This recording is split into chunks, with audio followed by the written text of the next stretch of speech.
Yeah, she took a couple, yeah. So she gave them to me. It was so cute. Yeah. Good morning, everyone. The music is great, isn't it? Good morning.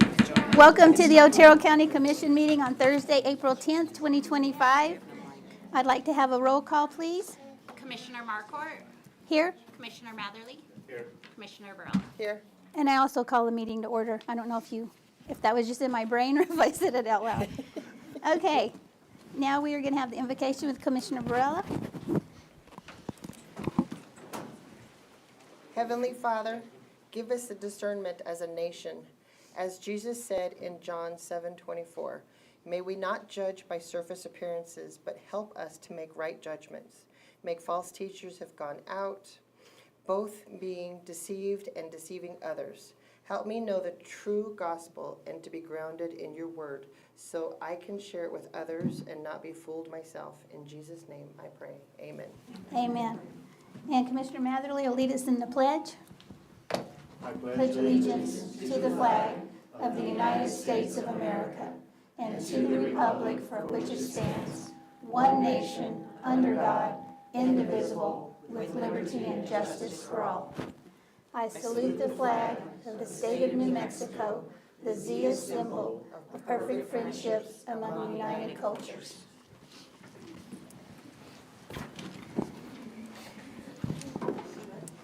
What are we going to do for Cynthia? You want to lead that? No, this is on a moment of silence. Oh. Who was going to do it? Did you put that on there? No. You requested it. You got it from me? Okay, we're going to have a moment of silence for Cynthia Osborne.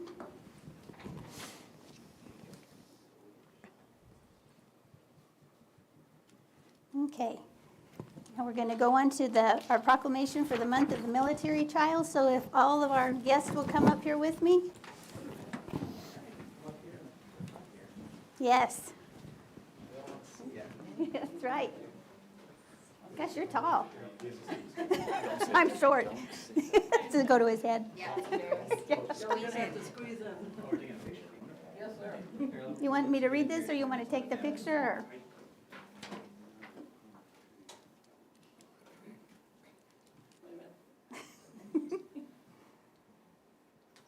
Feel like I'm on Entertainment Tonight.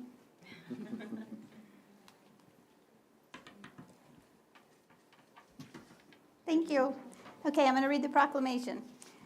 Whereas thousands of brave military members across New Mexico have demonstrated their courage and commitment to freedom by serving in the armed forces of the United States, both on active duty and in the National Guard and Reserves, and whereas the County of Otero is honored to work with Holloman Air Force Base and White Sands Missile Range communities and school districts to provide social, emotional, and academic support to the children of service members as they transition between schools to address their distinct needs. And whereas these young patriots often pack up their lives every few years and start with new schools and making new friends, and whereas military children embody courage and selflessness, remaining brave when their moms and dads are deployed, and remaining resilient when celebrating birthdays and holidays with an empty seat at the dinner table.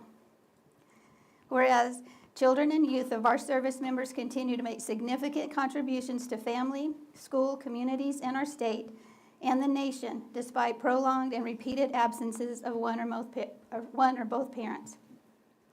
Whereas the County of Otero has an estimated 3,200 military children that are an active part of our community whose parents are stationed at Holloman Air Force Base and White Sands Missile Range, and whereas these children are a source of pride and honor to us all, and is only fitting that we take the time to recognize their contributions, celebrate their spirit, and let our men and women in uniform know that while they are taking care of us, we are taking care of their children.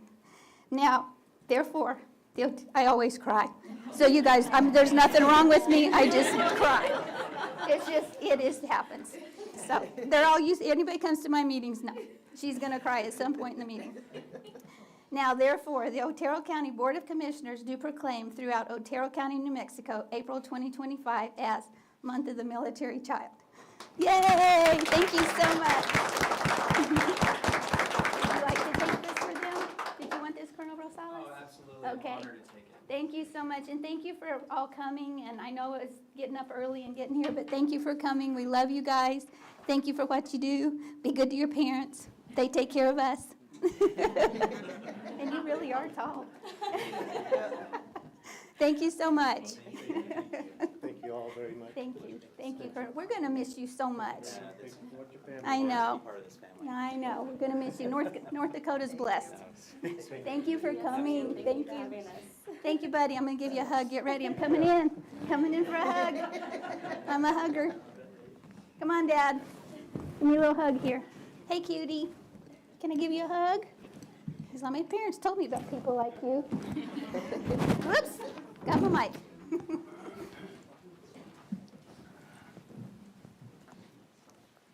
Okay, now we have another proclamation for our own Jim Heckert.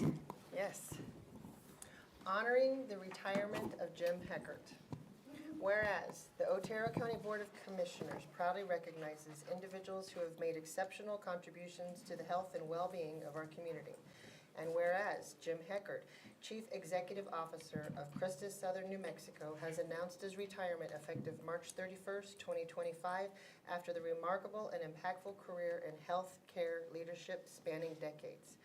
And whereas, since assuming leadership in 2008 at what was then Gerald Champion Regional Medical Center, Jim led the organization through significant transformations, including a successful emergence from bankruptcy, expansion through 7 new service lines, growth of medical specialties from 19 to 34, and an increase in annual revenue from $83 million to $284 million. And whereas, under Jim's visionary leadership, the number of associates grew from 600 to nearly 1,200, over $200 million was invested in capital improvements, and the ministry was positioned to be debt-free before joining Christus Health. And whereas Jim was instrumental in the successful integration of Gerald Champion Regional Medical Center into the Christus Health System, ensuring a smooth transition and enhancing access to quality health care for the residents of Otero County. And whereas, prior to his service in New Mexico, Jim served honorably in the United States Army for 30 years, holding numerous leadership roles, including Chief of Staff at North Atlantic Regional Medical Command and Deputy Commander at Walter Reed Army Medical Center. And whereas Jim has been deeply engaged in community service, contributing through organizations such as Alamogordo Rotary Club, Otero County Thrive, Leadership New Mexico, and New Mexico Hospital Association, and has been widely recognized for his dedication to rural health and community betterment. And whereas in retirement, Jim will continue to serve the people of Otero County as a loaned executive with the Sacramento Mountains Foundation, applying his expertise to develop a collaborative community health plan in partnership with Christus Health. Now therefore be it proclaimed that the Otero County Board of Commissioners does hereby recognize and honor Jim Heckert for his outstanding leadership, unwavering service, and lifelong commitment to improving healthcare and quality of life in Otero County. We extend our deepest gratitude and best wishes for continued success and fulfillment in his retirement and future endeavors.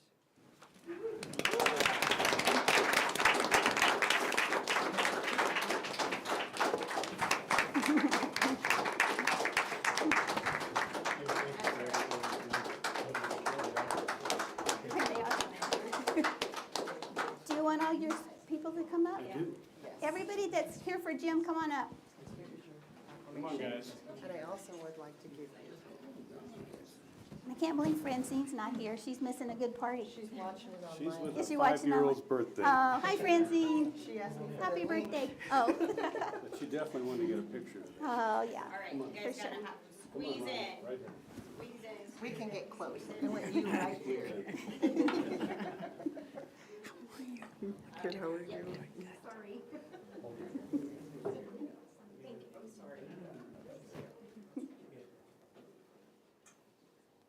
Should we get in the picture since he's here? Sure. Sure, absolutely.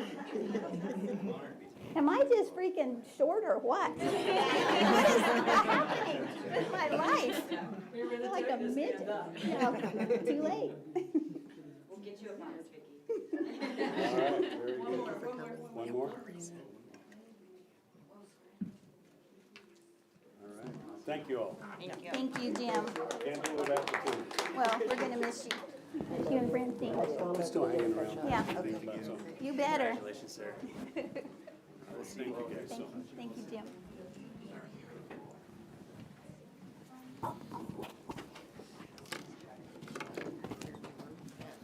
That was the fun stuff. I know, that was the fun stuff. Now the room's all cleaned out. I know.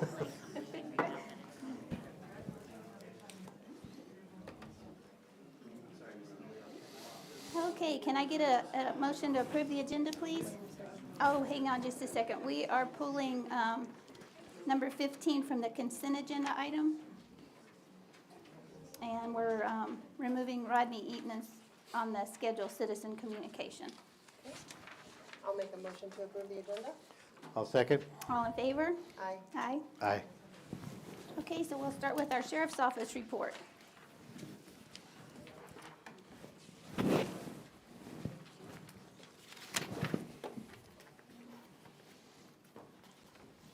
I should have told you to wear your purple shirt today, I forgot.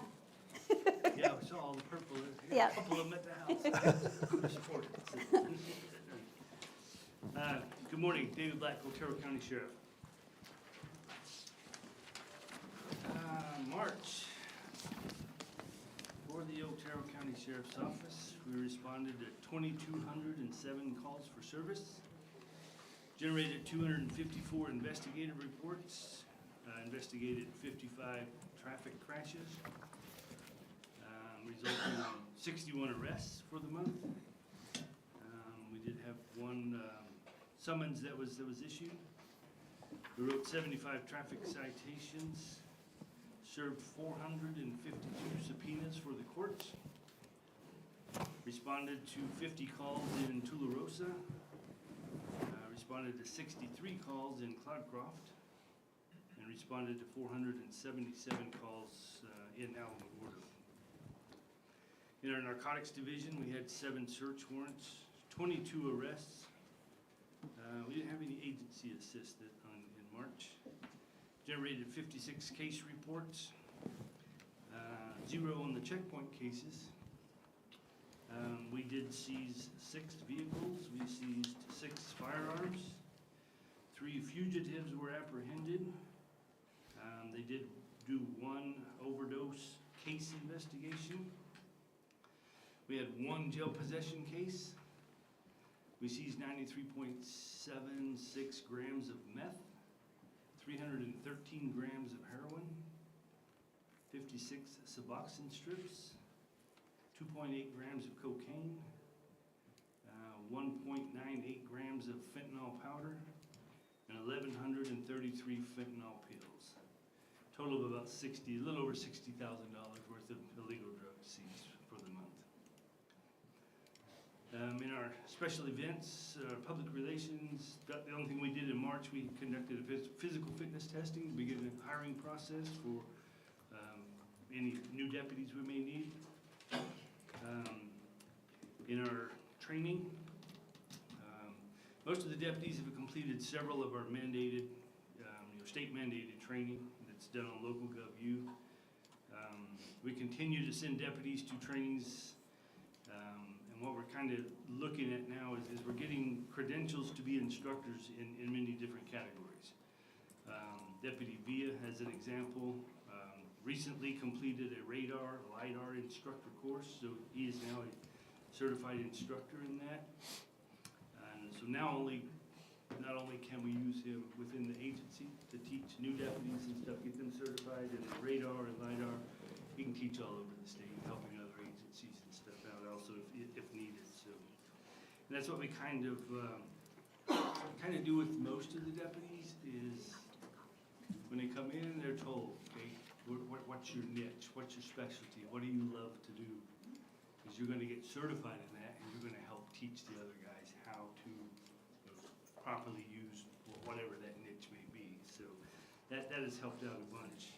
We recently had a deputy went to an FTO toolbox class, and basically they give you some other options on how to, as a field training officer, how do you communicate? How do you get your field training, your cadet to understand what you're saying? So it was nice to see the different methods that he learned, and he is now applying that.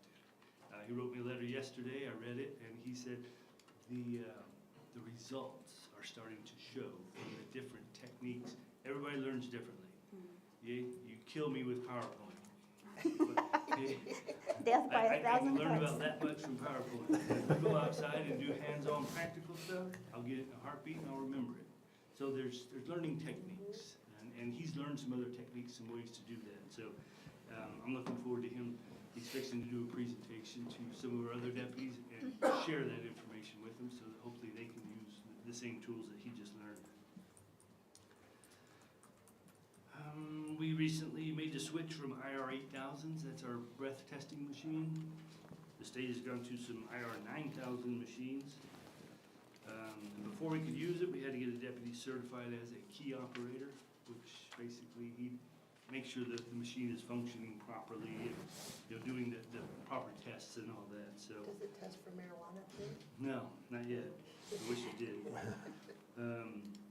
But for us to use it, we had to get a deputy certified as a key operator. So we found a class and we sent him to Albuquerque and got him certified. So now the machines are in the office, they're all functional. We have key operator, we got 2 more key operators fixing to go get certified, so we won't have any issues at all. So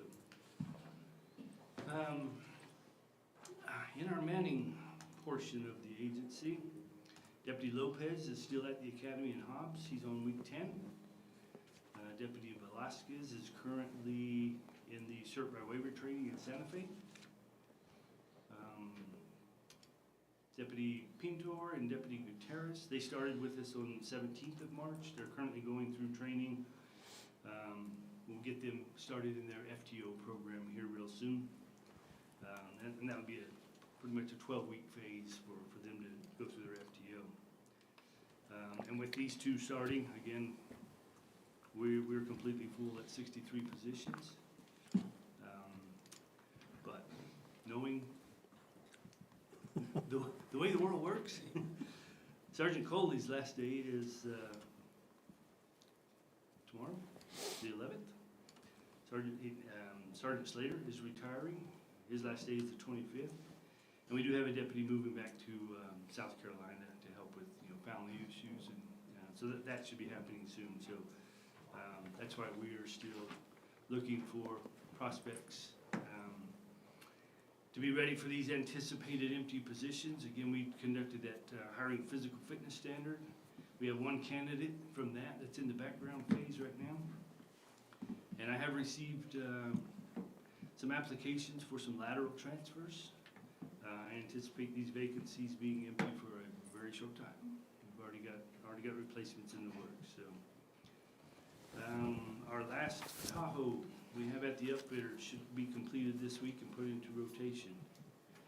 Then we got the trucks for the ACO that he'll get started on those, get those upfitted, and get our ACOs in some new trucks. We do have 5 additional Tahoes on order. Hopefully the end of May they'll be delivered to us, and then we'll get them in the upfitting process. So that is my report. Was that Tahoe totaled that had the unfortunate meeting with the ORACs? No, it's not. Well, that's good. Luckily, when you hear, we've had one that hit an oryx and it totaled it. Luckily, the driver, the deputy was able to avoid like a direct hit. It just the fender and hood and part of the front end and stuff like that. So we've already got estimates. It'll probably go to the body shop today and get repaired. So. That was good. Yes. It was, Good evasive move. Yes. And I'm glad our deputy's okay. Stand for any questions that you have. I'm good. Do you want to tell us a little brief rundown of your meeting in Phoenix that you just got back from? Yeah, I ran out to Phoenix and met with some folks out there. That was a very informative meeting. We had 5 members on the board up there, which included Tom Holman, the director of the FBI, and many different people. And they all kind of gave their the update. This is what we're doing. This is what we're going to do. Be ready for it. We did talk just a little bit about. I know they put some some military on the southern border down here. That has helped tremendously. The only thing we're starting to see now is instead of, Sunland Park area where they've got this military people deployed over there, now we're starting to push them, It's not many. The numbers have dropped significantly. The numbers are way down, but now we're pushing them into Lumna and Hidalgo County. So they're working on trying to, get some of that military personnel down that way to also assist with that. Later in the afternoon, Christy Nome was there, so we got to listen to her speak for a while. I was kind of concerned when she opened up for questions, because some of the questions she was getting, I was like, oh my God, does she even know this, She surprised everybody there. She is well-versed on everything. She is right in the middle of it. They told us that every Monday morning at 10 o'clock, they all meet via Zoom and discuss, what's going on within the nation and stuff. We did get to submit a little paperwork through one of Tom Homan's reps that was there. Some of the issues that we see within New Mexico that really they may not even know about, haven't been addressed. So see how that plays out. So all in all, it was a very good meeting. I came back a day early just because the second day of the training was more for the public, people that develop software, people that develop programs and stuff like that. Tom Homan said that they have certain, many agencies that they all have their records management systems, but they don't talk to each other. So he kind of put it out to all these vendors that were there, 272 different vendors at this one event, that he needs somebody to come up with a plan, a software, a program or something, so that they can all communicate via their records management systems. He had an example he gave was, he talked about, he had a program that somebody has to go in and to retrieve information, it takes hours and hours and hours to get this. You're having to jump from here and there and everything. And he said he met with some of the government officials and said, I need this fixed, I need this simple, I need it where it's user-friendly. He said, we're even, an old guy like me can make it work. He was told by the government that it would take probably 12 to 18 months for them to do that. He reached out into the private sector, and within 2 weeks, he had a program, he had software, he had stuff. It's now functioning properly, and it took him 2 weeks to do it. So that's kind of what he was doing there on the second day, is meeting with the general public and stuff, these people that are top-notch in their different categories, whatever they do. And just telling them, hey, we have issues that we need fixed. Takes the government forever to do it. We want you to give us proposals, tell us how you can help us fix these problems. So it was really a good meeting. We enjoyed it.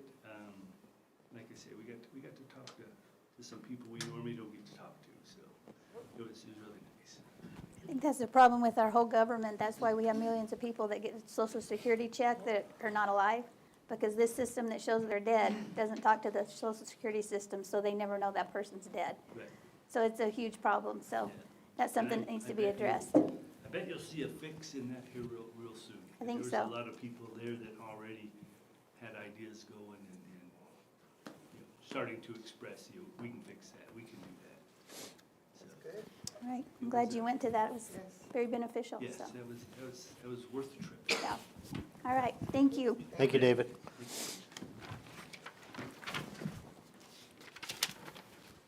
John Barney here. Yeah, He is. I've seen him.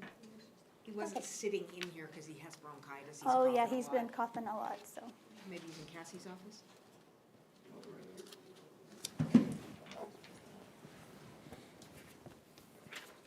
yeah, that cough didn't go away. It doesn't. I'm fixing to make it go. Oh, there you go. Come here, real quick. John, I got something. Dr. Barella has an oil for you. Yes. So when you So start put this hacking on and your coughing, hand and huff it. This on your chest. It'll make that cough go away. I'm just thinking I'm always best. Hi, good morning, commissioners. good morning. So this month is a little bit different. I don't have call statistics for you. We did go live with our new E911 phone system, Carbine. So our statistics are not accurate information, as we did a lot of 911 test calls and phone calls into the system. So I didn't want to provide you false documentation on this month. But we do have 9 telecommunicator positions open. We're fixing to send 3 down to HR for the hiring process for medical screening and everything like that. We still have a training coordinator position open. Like I said, we did go live with Carbine. We are probably about 85% finished with the project. There's still just a couple things that we're working with the UC engineers with to add a couple more things left. So that is almost done. The New Mexico first responder bill that we had did not go anywhere this year again, unfortunately. So we will try again next year for the dispatchers. Our surcharge bill did pass, and it did finally get signed completely as of earlier this week. So that is really good for us. We attended 2 job fairs, and we had a lot of people pick up applications and everything like that. So we actually had one yesterday, and we already received that application back. Very knowledgeable individual, so we'll continue that process there too. I know we talked about it at the last meeting. We had Tracy Eldridge here, second time that she's been with us in Otero County doing classes for first responders around New Mexico. Great attendance. We had 911 centers and agencies across New Mexico that came down those 2 days and participated in 2 classes, and I heard phenomenal things about those 2 classes. Unfortunately, I couldn't attend due to the go live. And then the last big news, April 15th, which is Tuesday, we are taking over Mescalero Fire Rescue and Conservation for primary 911 service for the reservation and dispatch services for the fire department and the conservation. So that's pretty exciting news that's coming up. Other than that, that's all I have, and I stand for questions. I have a question. Yes. I was at a Timber on Firewise meeting night before last, and they were asking if they've already put their information in the reverse 911. Did they need to redo it with our new system? Yeah, if they have not done it with Genesis, they're gonna have to go. Okay, and so put it they back need, in. okay, because I think that was the advice everyone gave them, Yeah. just to be To safe. be safe, yeah. Okay. And there's, like we said, there's 2 parts of Genesis. One's the alerting feature and the other one's the evacuation. So everyone should at least download the Genesis Protect app, which is you don't have to have a login as long as you just open it up on your phone. If you want the actual alerts that come through, like information that we put out and stuff like that, then you wanna sign up for that. If you don't sign up at all, if we decide to push that as an iPause, which is a FEMA notification, everyone's gonna get that. You don't have a choice to turn that off or on. That is emergency features that we control to your cell phone. Is that cell phone and landline, or just? Just cell phones. Just cell yeah. phone? Okay. Yeah, so if you want landline stuff, you're definitely gonna have to sign So up. the people in the mountains really need to do their landline, because cell service up there's spotty. Correct, unless Okay. they got radios or TVs, because we can push it off over that for major emergencies, Okay. so. You have anything? No? I'm good. Okay, all right. Thank you, John. Huff it, huff Yeah, yeah, you better go, or she'll be rubbing you down with that oil. Morning, Commissioners. Matt Clark, Emergency Services. Good morning. So to continue on with the Genesis, definitely get out there and register. On the alerting piece, we have the ability to push notifications to the app if you download the app, cell phone, via voice and text, your landline, and email if you register an email. Can you kind of just tell people how to do that don't know? So if you go to the Otero County website, down at the bottom of the page is a banner that says Otero Alerts, I think, Alerts. yeah. And if you click on that, it'll take you right to the login page. If you don't have an account, it'll direct you to set one up. And the more information you provide, the better the results when emergencies happen to get you that notification. And then the Genesis Protect one is, it's a free app. It works off of geofencing, so you just let it run in the background. If you come into an area that has been alerted, for whatever reason, it'll just pop up on your cell phone. If it is an evacuation area, you'll actually get a tone when you enter into that saying that you've just entered an evacuation zone. So we've been busy getting the word out again, getting radio spots, talking with local broadcasters about it. And then we also bring it up during our job fairs that we've been attending. And that works if there's a forest fire, if there's flooding? I got a notification the other day when the highways were closed because of the dirt. So did that come from that app? That came from that app.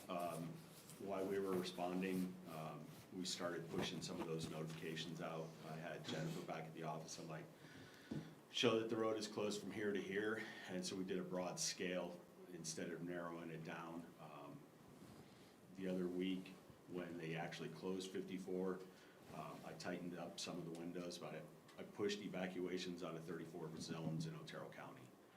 And it was just really, not that it was an evacuation, it was an advisory that as soon as you come in here, the road's closed from Tularosa to Carrizozo, and the road's closed from Alamo to State Line, so. Yeah, it was very helpful. Yeah, and if you look at it now, it'll show roadblocks on 10th Street because of the bridge out, the road work that they're doing on Oregon, that you can't cross on New York, and all we did is just put a roadblock on that, no alerting to it. Waze partners with them, and that is for navigation system, so anything that we put on Genesis, Waze will pick up, and if you're using that app to navigate, you'll see whatever was pushed through it. Are we tied in to White Sands at all if they're gonna launch a missile and they're gonna shut down the highway? We are not. Okay, That's it's still. a separate, Yep, still separate, still call the road closure notification, whatever that phone number is, and they'll tell you whatever's happening that day. okay. And then we also Genesis partners with Watch Duty, so when those fires pop up on that alert, if there's any evacuations that are being pushed, it's coming through the Genesis app that we have given Watch Duty saying this area is being evacuated. I really recommend Watch Duty to anybody in this area to let you know when we have a fire anywhere in our Watch mountains. Duty is good, and definitely download the Genesis app because that's where the first notification goes, is to the app, and then Watch Duty picks it up. So, with that, we responded to 138 calls last month, 18 fires, one of them being the Gale Fire, where we worked with forestry during the high winds. That one was a difficult one to find because of where it was called in. All the dust and dirt that was down here was just as bad up there. It was. We drove right past the smoke and you couldn't see it. And it was half mile from the road. You guys did a good job of jumping on that though, with those winds like they were. They really did, and Tom's crew at the road shop was able to get their dozer up there, and 24 hours of forestry being on scene, they had a dozer line around the entire fire. That's amazing. Thank you, Forest Service. So Tom's guys did really good. There's some pictures that he put out on Facebook to show where they were at. And then we were also pushing that one because fire-wise, great example of cleaning up your property. Some of those homes, fire burned right up to it and went around it because they cleaned up their yard and did their best to make it a defensible space. So keep up the work, and those that haven't, consider doing it. Said definitely proved our point on that fire just went around it. The volunteers also responded to 64 EMS calls during that time. Multiple crashes on 54. Code enforcement opened up 25 solid waste complaints, responded to 9 open burns, which we were in burn ban for most of them. People just weren't getting the word and deciding to burn their weeds on high wind days, and We do have one individual that paid the price for that. He's now lost his home because of that. Wow. That was one of the fires we responded to in March as well. So if it's windy out there, there's absolutely no need. And right now, we are in the burn ban. It's dry. It's not worth it. You know. Our department responded to 17 fires, 18 EMS calls to assist the volunteers. Completed a fire inspection at High Rolls and 2 other commercial buildings. We have 1 case still in court. That one is coming up May 6th at 2:30. So that's for 53 Otero. And hopefully it doesn't get extended again. We'll do everything we can to keep that from being extended. There's still an active warrant for Mike Court. We reopened Tractor Road because he's just not doing anything and it's still visible. And he's trying to use the building a fence around it to hide behind it. So we want to get that started while we can still see it. We've had no more progress on 15th Street. We reopened that. Even with the dumpsters like right around the block, he just wasn't picking it up. So we sent the final certified letter to 3 Popular, the property you were asking about last meeting in La Luz. Yep. So if there's no action on that, he'll be headed to court. And we are continuing to attend the Keep Otero Beautiful meetings. We opened the slash pit April 5th. 17 loads were brought in, even though it was not nice weather up there. People are taking that opportunity to try and clean up their properties, and we're going to continue supporting that with forestry as best as we can.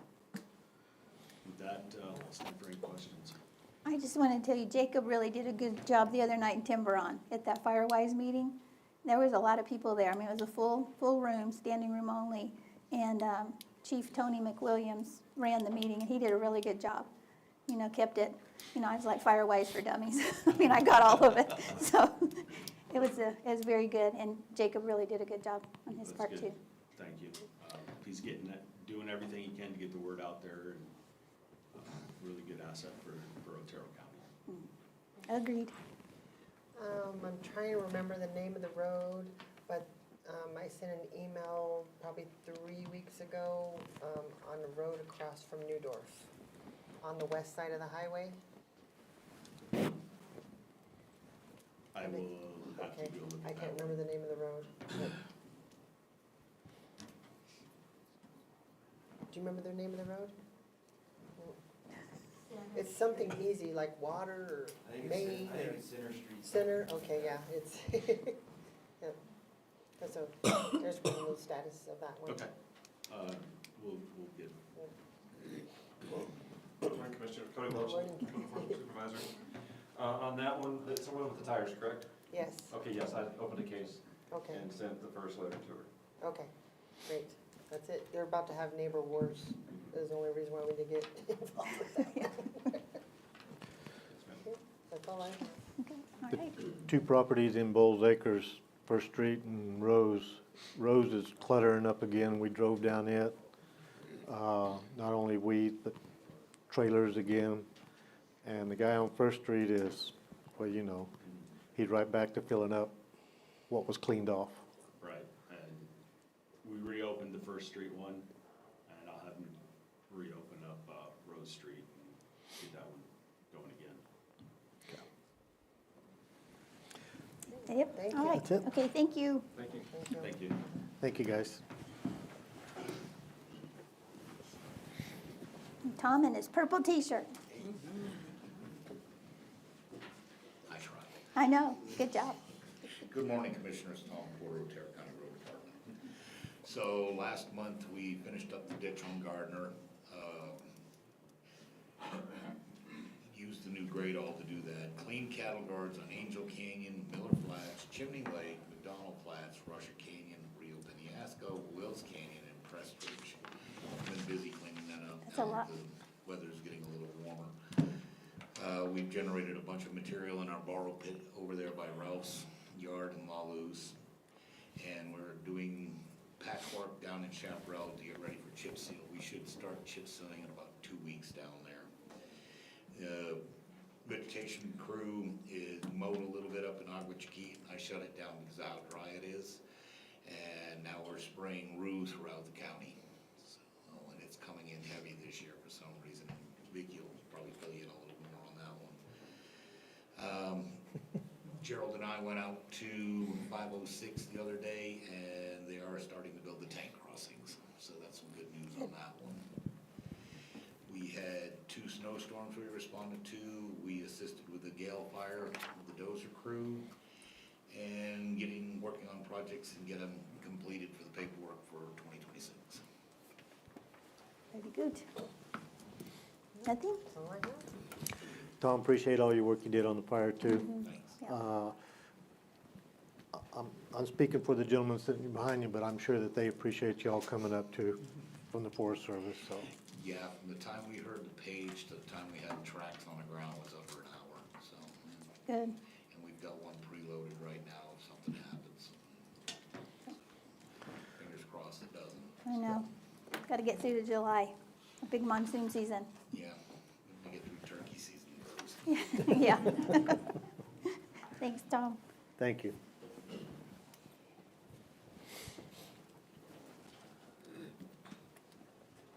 Good morning, Commissioners. Trent Parker, Project Manager. Good morning. So first off, the new road shop building, Eric's about complete with everything. We're waiting on countertops and the internet, and then he'll be able to move into that building.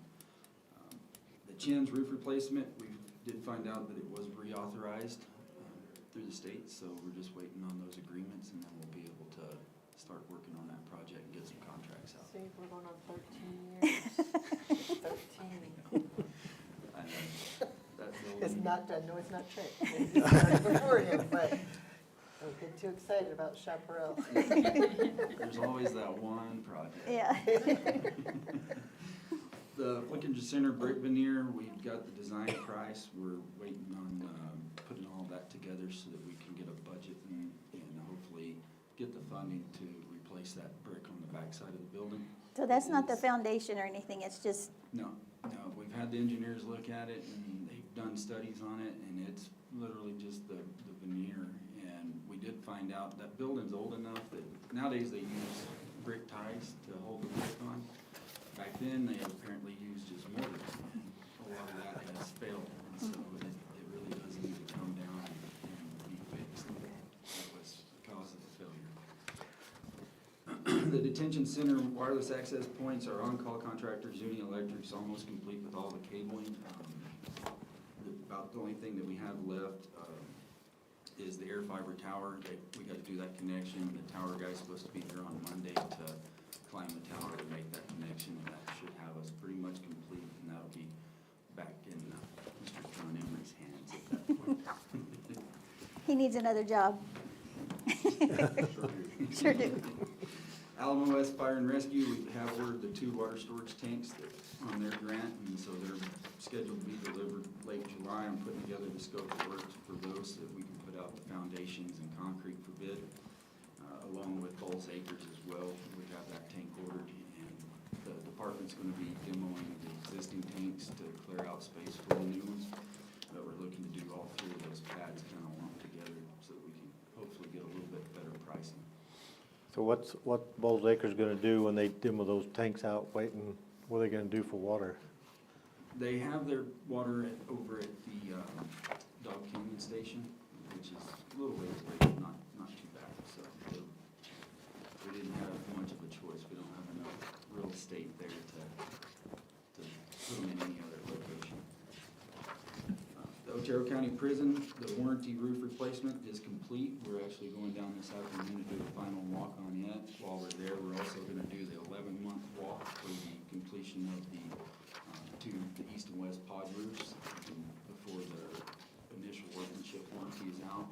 We have had a few issues with all the wind that they had to come in and fix a few things on those, so we're just gonna verify that there isn't any further that has to happen because we had a little bit of wind this month. Just a little. The Otero County District Courthouse, last month you guys approved the awardment to Jane's Construction for the CMAR contract. We're actually working on getting that contract negotiated and an agreement signed so that they can go to work with the design team. ASA, the design team, they are still continuing on through the process of trying to expedite getting this ready for construction. The Twin Forks and Bent flood improvements, we had a kickoff meeting, and this last month, Tom went with the engineers and did a site visit to really point out the problem areas and the areas that we need to concentrate on to help with the flood mitigation. The No-Gal Canyon culvert replacement, this month it was contracted and started and completed. Mesa Verde went in there and did an excellent job of getting that crossing completed. The railroad bridge project, we're just waiting on signed agreements for that so that we can start in design on it. Lawless Fire Department, the department requested to price out and install a mezzanine floor system in there for storage, additional storage for them. And so we did that, and it was constructed and completed, and it turned out looking really good, and it added about 1,200 square feet of storage within the building. High Rolls Fire Department, we completed this last month all the lighting upgrades on all 4 stations. Our on-call Zuni went in there and upgraded all 4 stations that were pretty well aged out on the electrical, so it's a vast improvement. Far South Fire Department, they bought a new air compressor to fill their bottles, air bottles, and so we sent the electricians down there and ran the electrical to hook that up and get it going so that they can have that as an asset. Weed Volunteer Fire Department, we're working on putting together a scope of work. They're wanting to do an addition onto that, to the department building, and gonna start receiving pricing and put together scopes of work for it. Along with, we have a pending insurance claim that we're waiting on the approval for. There was some damage done to the existing building, and so we're looking to get that repaired. Is it like wind damage or? No, at some point, somebody ran into the building. Oh, It's kind of a bizarre, when they hit, there's a wall grid up at 7'4", and somehow managed to hit right on that gird, and it shoved the gird in and racked some of the framing in the restroom, busted sheetrock, broke wow. the shower. I mean, it did significant damage to it. We look back at camera footage, we could not, multiple people have looked at it, and we cannot find what hit that building that high. It's very bizarre. that is bizarre. I speculated it's some kind of boom truck or something like that that would hit it up that high. But to fix that, along with the repairs, we're gonna install bollards on the corners of buildings. Maybe help with that in the future. So where are you gonna put the addition on to that? Because if you So come, they have water tanks on the east side. They wanna remove those tanks, and we're gonna move those tanks up to a site that we're working on getting land transferred to us up at the mouth of Hay Canyon. And that will be also the site of their proposed new fire station. So the department has the money, that we're gonna go ahead and punch a well, drop power, and install those tanks and a hydrant so that they actually have water in that area until the station's completed.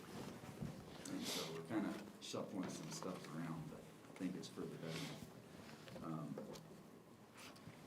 On our demo projects, we just, this week, and I'll go and verify that while I'm down there this afternoon, we did complete a demo down in Chaparral. We had one in Oro Grande that owners had reached out right before they were scheduled for demo and said that they would like to take care of it themselves, so we're kind of monitoring that, and in communication with Cody to make sure that the owners live up to what they told us. Other than that, I've got a lot of other little just pricing projects that for budgeting and stuff like that.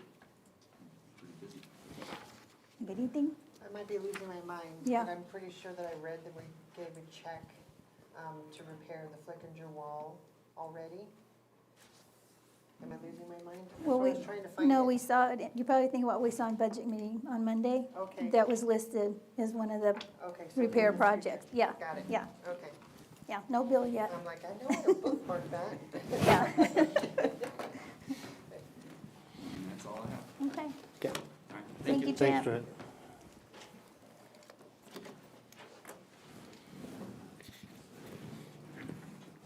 Good morning, Commissioners. Good morning. Good morning, Commissioners. More- Nina Silver, Correctional Services Director. Just wanted to introduce my new captain, Oh, Orlando Sanchez. hello, Captain. Now I have a little bit Thank of you help. for joining. Yeah. So, Thank you. and so he's gonna endure this one. Okay. In the month of March, our average daily population was 137. Total population today is 139. In-house, we have 121, 117 males, 22 females. We do still have 4 that were involved in past riot that are in Otero prison. 6 that are on treatment furloughs at different treatment places throughout the state.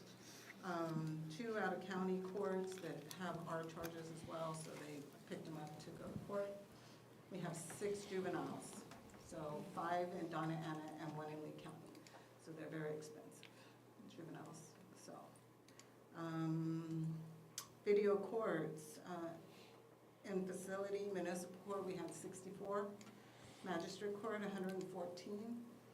District court, 105. And we didn't have any out-of-county courts that I'll see here. In person, we had 11 magistrate in-person courts because they do preliminary hearings in person. And then we had 5 district court. Vacancies, get 2 steps forward and 5 steps back. I have 17 full-time officer vacancies. 9 officers are transport, 7 are for shift, and 1 8 to 5 booking officer. We hired a full-time maintenance specialist that started the 7th of this month. I have 2 officers starting next week, and full-time detention officers, and I have another full-time detention officer starting May 5th. I did have 2 full-time officers resign. We do have interviews this afternoon, I have 2. And all my part-time positions are filled. I had a full-time go to part-time, so we did participate in the job fair at Burt Broadcast at the Civic Center. We did distribute 32 applications, so hopefully we'll get some positions filled that way as well. As far as training, we've been doing detention orientation for the new people. They're giving 2 weeks, so it's like we're doing back-to-back orientation, so our training's been just our week of orientation for a couple months now. We did have 3 males transported to Southern New Mexico Correctional Facility in Las Cruces, Mexico. 1 male we transported to Northwest New Mexico Correctional Facility in Grants, New Mexico. And 5 transports to Darren's Place Treatment Center in Espanola, New Mexico.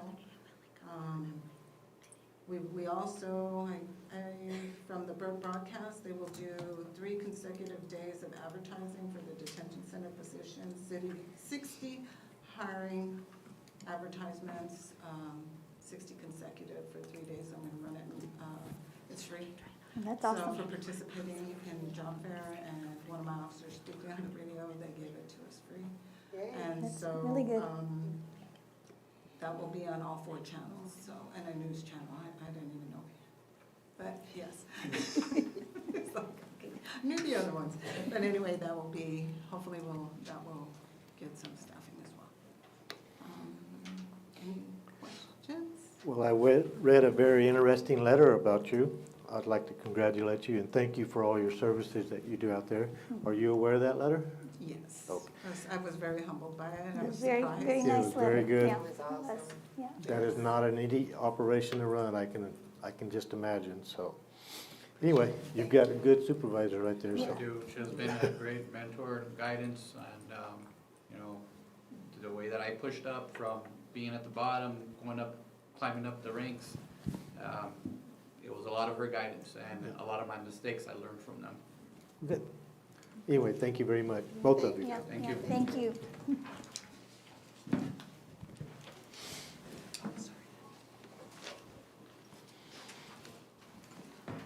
Good morning, Commissioners.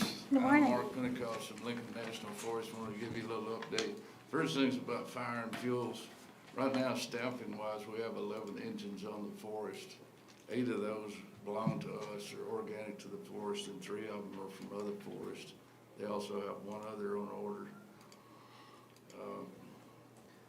We've only had 1 wildfire on the forest in the last week, and it was small and contained rapidly. Most of our fire crews spend a lot of time helping out with state, BIA, and local, so they're staying pretty busy right now.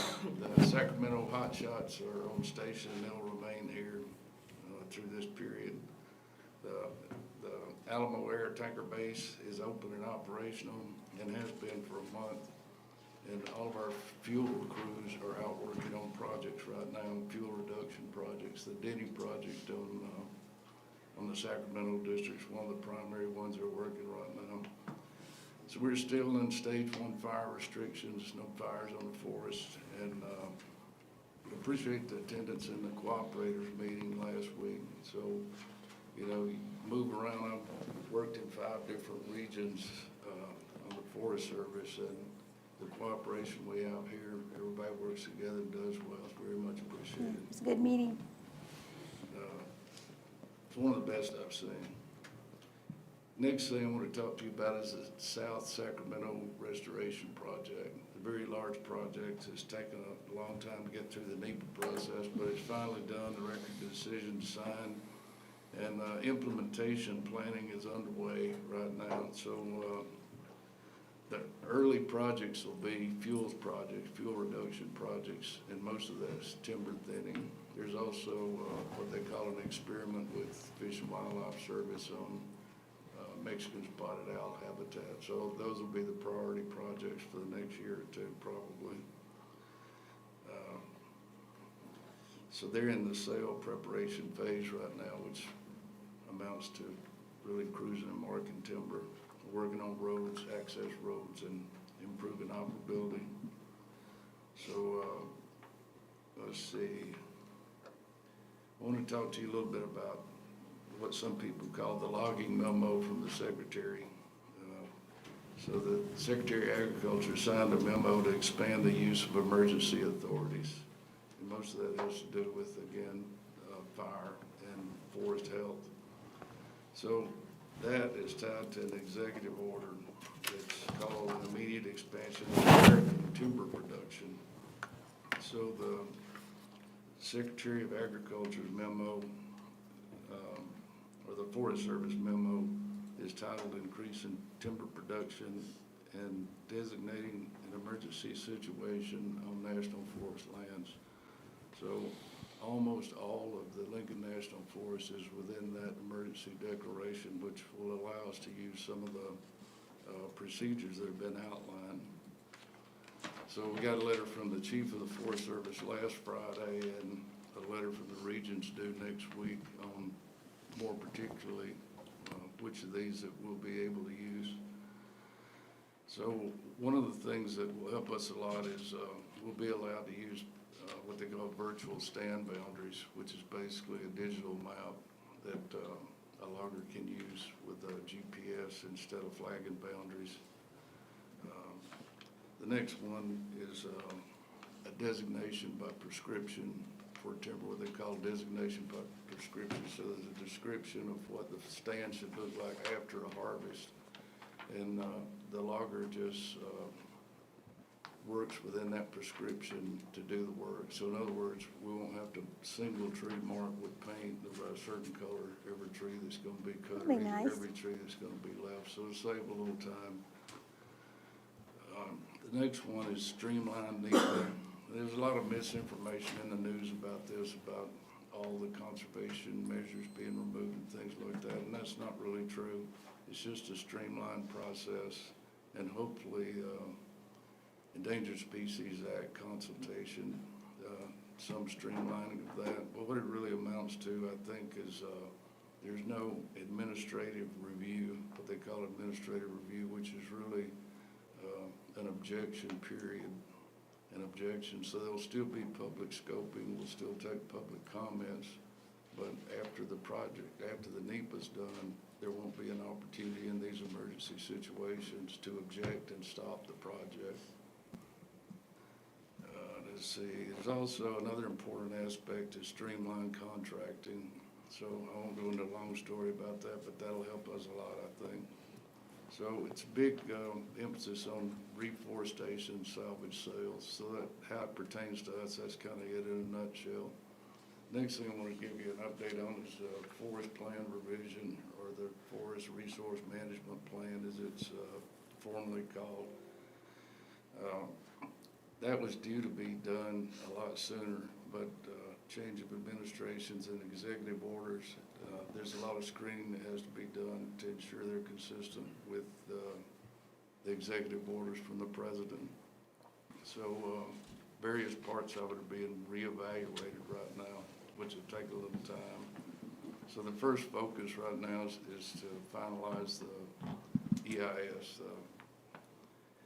And after that, the focus will be the notice of an opportunity to object, and that'll probably be at the end of the this FY, so October-ish.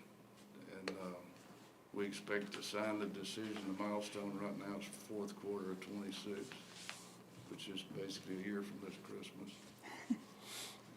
And subject to your questions. I have one. On your logging sales coming up, is there any large-scale projects coming up? You know, the logging projects are kind of scaled to the buyers, like the size of a sale that they can actually cut out in a couple of years. So the contracts are usually 3 years, sometimes 5 years. So we have some 200 and 400 acre sales, which are on the top end of what buyers can absorb locally. My thinking behind that was, if there were some large-scale projects coming, for us to try to start finding some loggers to come in, which I'm sure you guys would do that too before you would put something out that big, but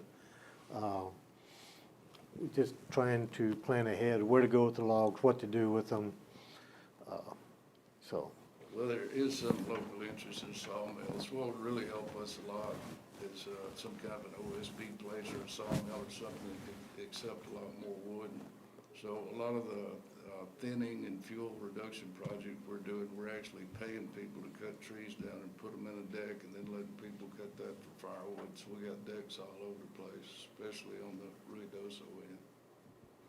So that's kind of an expensive way to run a logging program. Yeah. Well, I know that there's one contractor here in town that's been hauling logs to, what is it, Snowflake or Springer, to that pallet, or not pallet, but the pellet deal. So, you know, I think he's only making 5 loads a week when he can get the logs, but I just, you know, a little advice or heads up to them would be helpful, you know, if something big's coming in, so. Our timber manager is doing a market survey right now, so hopefully we'll get everybody who has an interest informed. Appreciate any help or suggestions you got on that. So it really help us a lot, speed up work if we had more buyers, more loggers, Right. more sawmills. Yeah, that's what we need.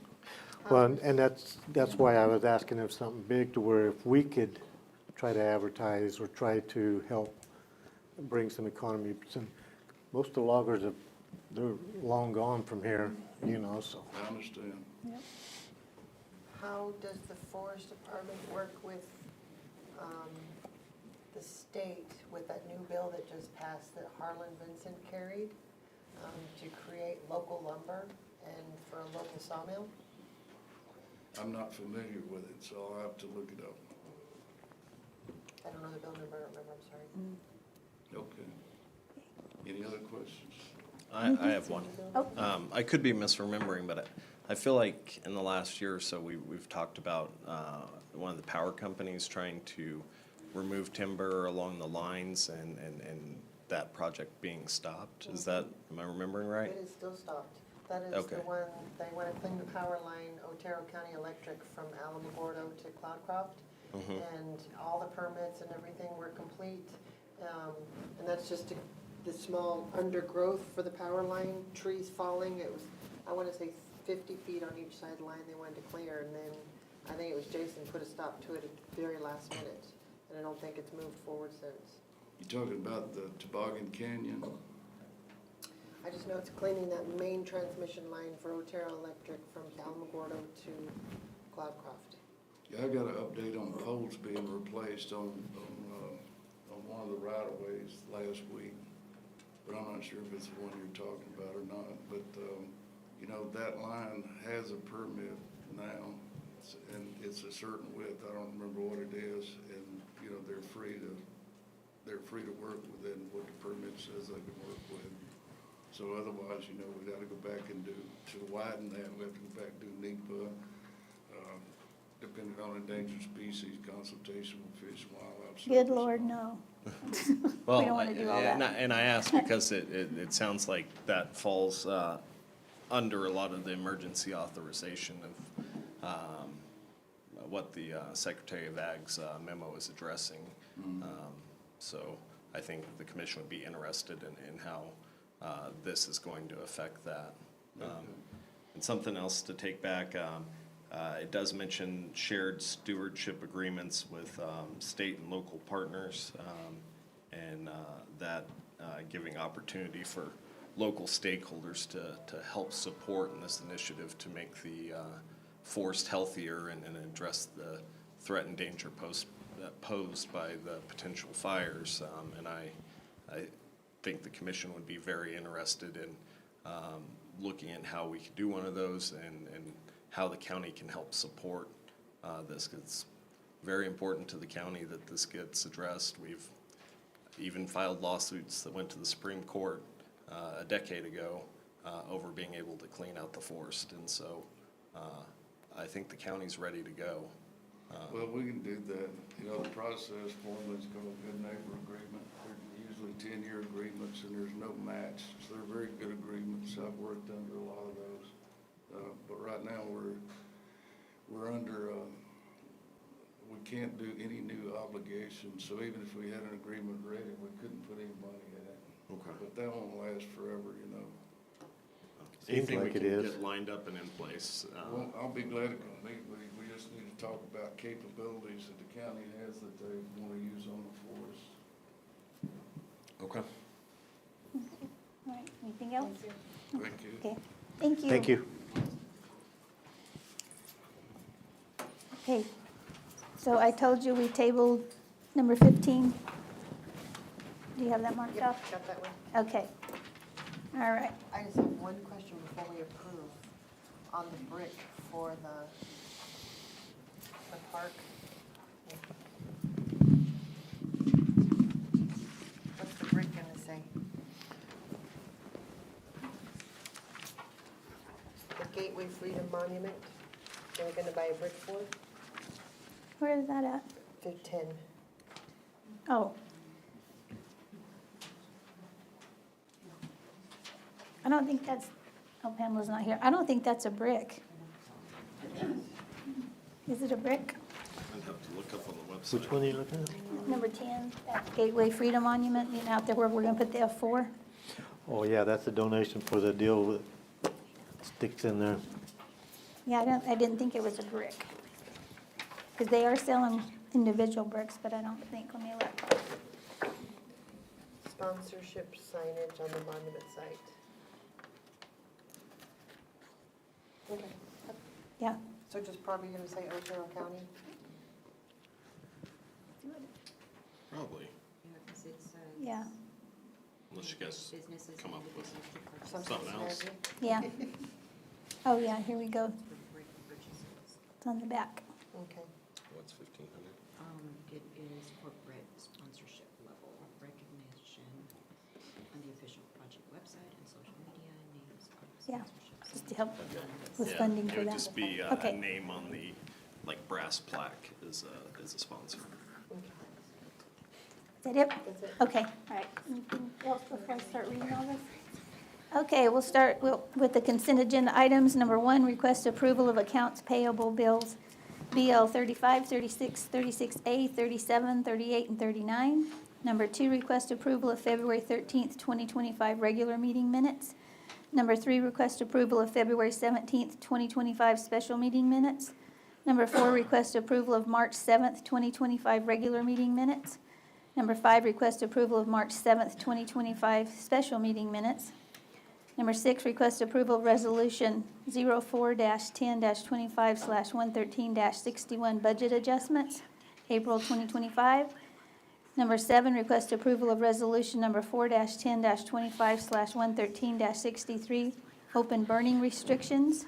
Number 8, request approval of healthcare assistance claims and disposition claims for April 2025.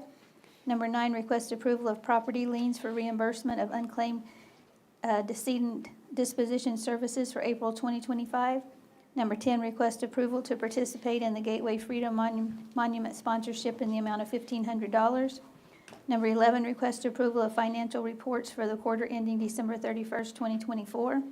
Number 12, request approval of an agreement between Otero County and Hinkle and Lenders PC for the fiscal year 2025 financial audit in the amount of $73,184, inclusive of New Mexico GRT.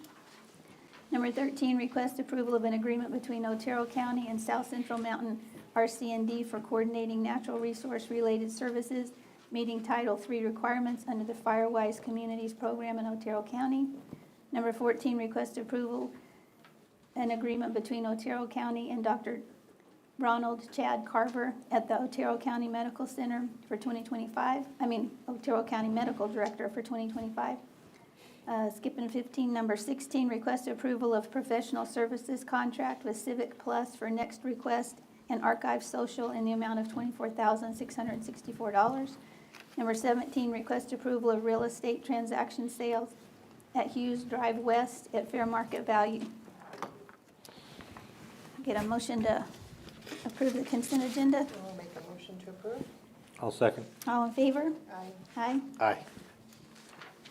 Okay, moving on to scheduled citizen communication. Peg Krim will present 2025 point in time report on the annual sheltered and unsheltered homelessness of individuals and families currently in Otero County. Good morning, Commissioners. Good morning. I'm Peg, representing 100% Otero, and I know who I am today. Yeah, Commissioner good. I'm Marquardt. glad. I'm glad you remembered I've been that. practicing. And you all have a copy of the report, don't you, in your notes? Okay. And I have some extras if other people want them later.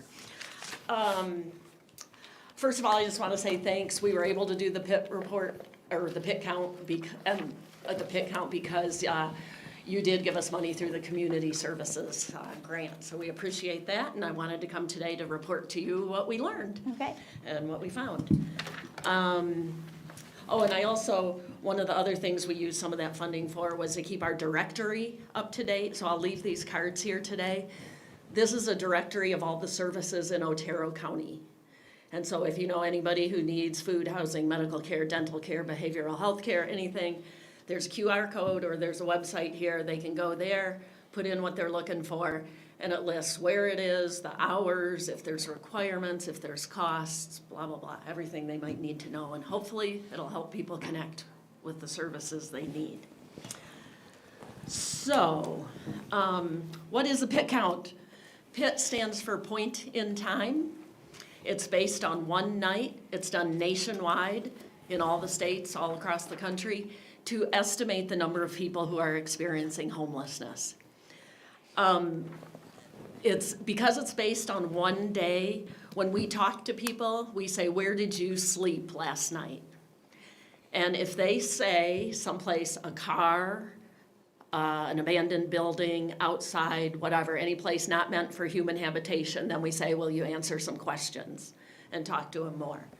If they stayed that night in a place, in a house, so say somebody gave them a couch to sleep on, and even though they're homeless every other night of the year, but on that particular night they were housed, we can't count them. So that's one thing to know, the people that we talk to. We went out all around the county talking to people. Commissioner Barella helped us. It's very interesting talking to these folks. It's eye-opening. It's amazing. The other thing I wanted to mention, and I included in the report, is that the schools count homeless students but they count them a different way. There's a different definition. So they operate under the McKinney-Vento Act. And for that, it would include students of, like, people we've talked to that don't have a safe place to sleep. But it can also count if people are couch surfing or like 3 families living in a house or something, they can count that under the McKinney-Vento Act. And I just included that in there to give you the whole picture of homelessness in Otero County. And right now at the Alamogordo schools, the last number I heard was 196 students are homeless. Yeah, wow. The Alamogordo schools have the Tiger Care Center. I don't know if you all have been there and see, okay. They do fabulous work, so they are supporting those students. In the report, we did put some anecdotes in there. Like there was the young man who needed a backpack and some other things, and his grandmother took him to the Tiger Care Center. And then when he had a good report card and was on the honor roll, he came back to show him. And the grandmother said how important those supports were to him. So they're doing some great work here. Yeah. But it's just, 196 homeless kids. That's really heartbreaking. And those kids, if they don't know where they're gonna sleep that night, if they don't know whose couch they're gonna sleep on, if they don't know if they're gonna be with the nice family or the mean family or whatever, they're not being able to concentrate on schoolwork and become successful. So, why do we count homeless individuals? We want to be able to know what's going on out there so we know what we need to do, help us plan for services. This will allow us to apply for state grants and some funding and stuff. You need to have some of this information. And hopefully, over time, we'll see it start decreasing. That's what we really want to see, is our numbers decrease as we do this. In here, there's information about exactly how we implemented the pit count. The one thing I wanted to mention that was really successful this year is we combined a day of hope with the pit count. We had a day of hope. It was on the north end of the Walmart parking lot, kind of behind the Culligan place, by Bry's Lunchbox, behind Margot's. And it was very successful. A lot of people came. We were able to help connect them to services and interview them for the pit count. That was really good. And I also put some anecdotes in there from that. One of them, a lady came and she said, "I need a sleeping bag." And when we were able to give it to her, she literally cried tears of joy. So that worked out really well. We will be doing that again. Okay, just a quick overview, because you all can read all the stuff I gave you. Quick overview of 2025. We had 82 surveys were completed, and that represented 94 people. That's because sometimes somebody lives with a family member, a partner, or whatever, and we only talk to one of them, but if they live together, we can count them all. So we had 94 total. The respondents ranged in age from 20 to 69, which that breaks my heart too, that people my age and older are having trouble finding a safe place to live. I don't know why this hit me so hard, but we had, I think it was 4 or 5 people who had been homeless less than a week the day that we talked to them. That just shocked, I don't know why that shocked me, but I'm like, how come we couldn't stop that? But we had people, anything from who had been homeless a week to over 40 years. 80% of the respondents report being male. Of the respondents who moved to Otero County, about half were homeless when they came here, about half were not. 55% of the respondents are native New Mexicans.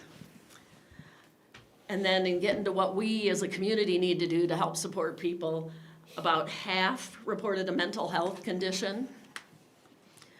Just under a quarter reported a disability or a traumatic brain injury. And almost half reported a substance use disorder. So we have our work cut out for us. I also included the data in there for the last 5 years. Those are the 5 years that we've been doing this. The first year, it was done to different standards and by different people. And so when you look at it, you can see the numbers just don't look in the ballpark with the rest of ours. So I generally just look at the last 4 years. You notice we have increased each year over the last 4 years. In, I think it was 2022, there was 20-some people. Then the next year, 40-some, 60-some, and now we're at 90-something. Over all those 4 and 5 years, the individuals who moved to Otero County, more were not homeless when they arrived here than were. Again, about half of the respondents are native New Mexicans. Half reported having mental health conditions, and a third disability or traumatic brain injury. But this was concerning. Over the last 4 years, respondents reporting substance use disorder has increased from 14% in 2022 to almost 50% this year. So again, that tells us where we need to be focusing some of our work. Between 10 and 15% of respondents have been active in the military, and about 10% of respondents reported domestic violence as a reason for their housing status. So I think that reflects that a lot of people do get good help from the VA, and COPE here in town does a really great job. For the whole PIT count, they will include the people who are staying at COPE. There's what we do, what 100% Otero done is called the unsheltered PIT count, and then there's a sheltered PIT count. So the people who COPE was taking care of at that time on that day will be included in the sheltered PIT count. That'll be included in the statewide information, which last year at least didn't come out till like August or something. And so I just said, I'm gonna give you the Otero County information right now. At the end of the report, Katie Silva, who organized the PIT count for us, her email's in there. If you have any questions today, feel free to ask. I'll try to answer them. But if not, you can send an email to Katie, or if you have suggestions for us, anything. If you'd like to help, we'd love to have more help. But just send an email to Katie and she'll get back to you and take care of it. Let's see, 2 other things I wanted to say. One is just, if you look around at what people say, so I'm not saying this is the truth, I'm saying, it's what we get. Everybody knows that the PIT count is an undercount. The estimates that I see it's an undercount by 5 times. I don't know if that's accurate or not, but it's definitely an undercount, because we know we don't talk to everyone out there. We don't find everyone. Some people don't want to talk to us. Stuff. What was the other thing? Oh, we'll post this on our website too, so if anyone's interested in getting a copy, go to our website and under resources, it'll be posted there. So can I answer any questions? On your page 13, on your reports, Yeah. under military, Yeah. what does at least 1 day active military mean? That is on the PIT count form. And so we just ask them, were you in the military at all? Were you in the military at least 1 day? That's, yep. It just seems like we can at least help our veterans. Pull them out and put them somewhere. But I want to say, yes, I did participate, and it is extremely difficult. You are intruding when you're walking into their area or whatever. I think I was only received happily in 1 location. And my husband was like, you're crazy coming out of these properties. Yeah. Because he was my bodyguard. Yeah. And it did, it felt, so kudos to all of you who I know went to way more locations than I did. I think I hit 5 with 14 people, which I didn't even see all 14, just like you said, because they refused to talk to you. And there could have been more. Yeah. Some even refused the little goodie bags. Oh, really? I mean, it's a different situation, but hope I can help again next year. We hope so too. I'm traveling with the judicial group next week to go tour that mental illness facility. Great. Hopefully we can bring back some information and resources with that to help this. Yeah, would be good. We'll see, but thank you for all you do. Well, and I do think that since we've been doing this for 5 years now, we have built some trust with some of the folks, and they know now to expect it, and it's not You know, I think that's one of the reasons our numbers are going up. I don't know that our numbers reflect that the number of homeless people have increased at the rate that it shows in here. But, you know, we are building relationships and trying to help out and, you know, learning from each other and stuff, so. So thanks for your support and thanks for helping out. Thank you.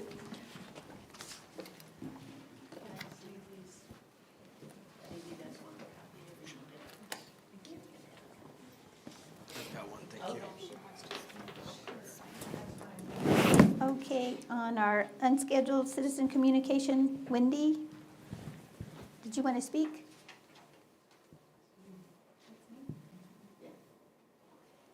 Speaking of homelessness. How do you say your last name? Urquidez. I don't think I've ever seen that before.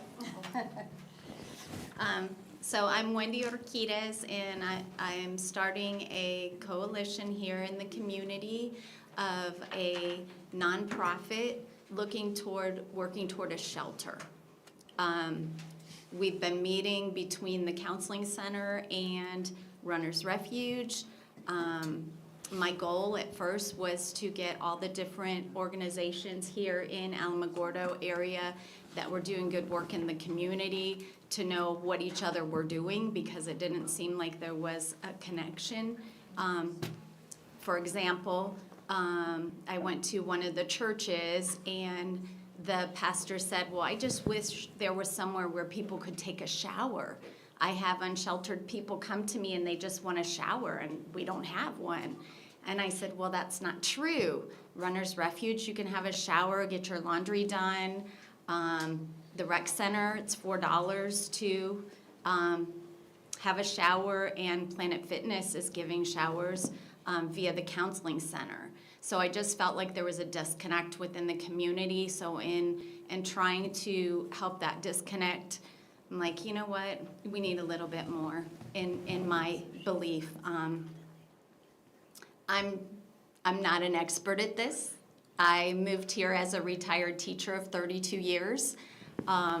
We moved here to take care of my in-laws, but I have a heart and I have the, you know, I'm learning as I go, and so it's something that I would like to see move forward in our community. We have been in touch with the Mescalera tribe. They're willing to give sleeping bags and cots. I've been in touch with Sacramento Foundation, 100% Otero, and a number of the organizations in the community. So if we do have a home or a name for our organization now, Bridge to Home. So I'll have a table hopefully at the zoo to get our name out there and moving, like I said, moving forward toward 501c3. Okay. I don't know if you have any questions. During public comment. Pardon me? We don't speak to you during public comment, I'm sorry. Oh, okay, that's fine. And then something else that I would like to see before the summer is some refillable water stations in our parks, which I know I need to consult the city with that.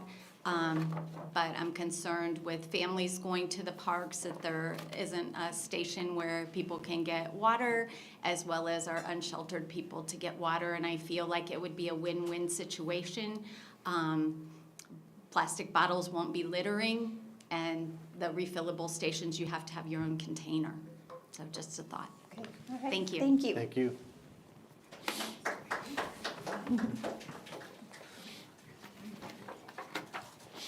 Okay, well, moving on to new business.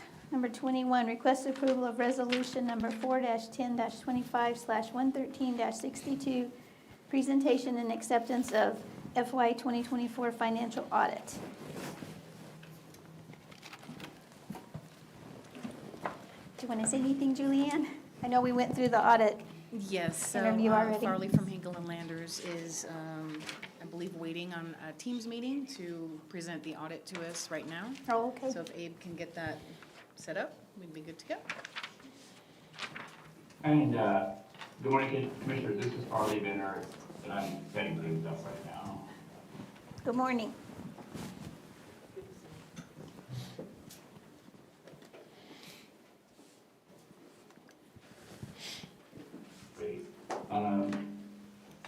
believe I have this set up, and we are ready to present the results of the 2024 audit in this public forum, and I can go ahead and get started. So what we have here is, and I'm Farley Benner, President of Eco Lenders, so I was the partner in charge of the audit. And then moving through these pages, we just explain a little bit of the background on the audit. The scope of our work was to give two opinions. One is on the financial statements, and the other is on the major federal programs, the expenditures based on those programs. In addition, we're testing state audit rule compliance. And then apart from that testing, there's other work, we call it non-attest work, where we assist or put together the financial statements and note disclosure. So that's what we do as auditors.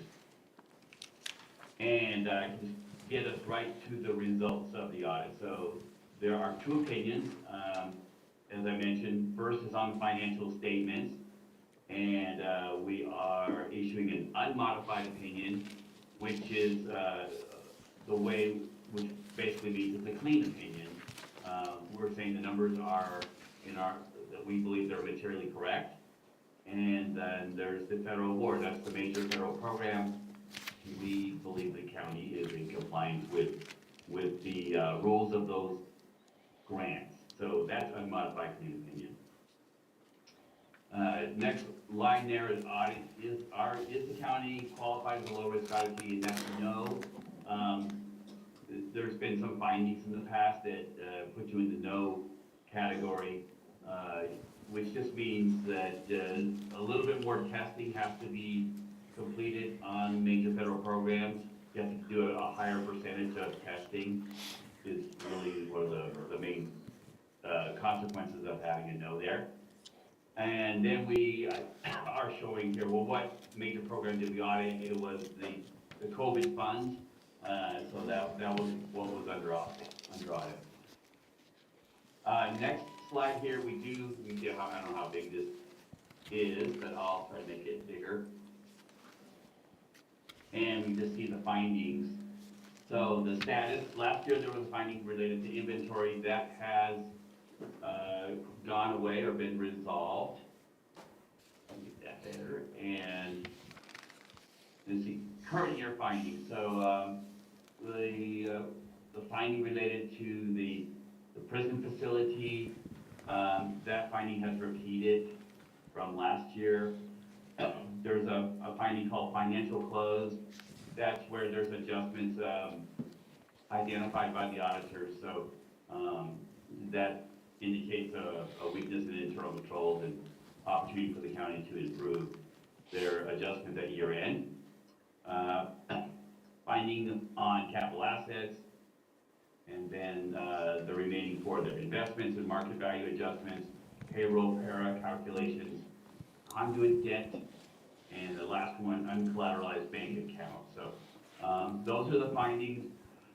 We do identify, like there are different types of findings, and so we have this column here that explains, well, what type of finding are they, which the list down below gives definitions.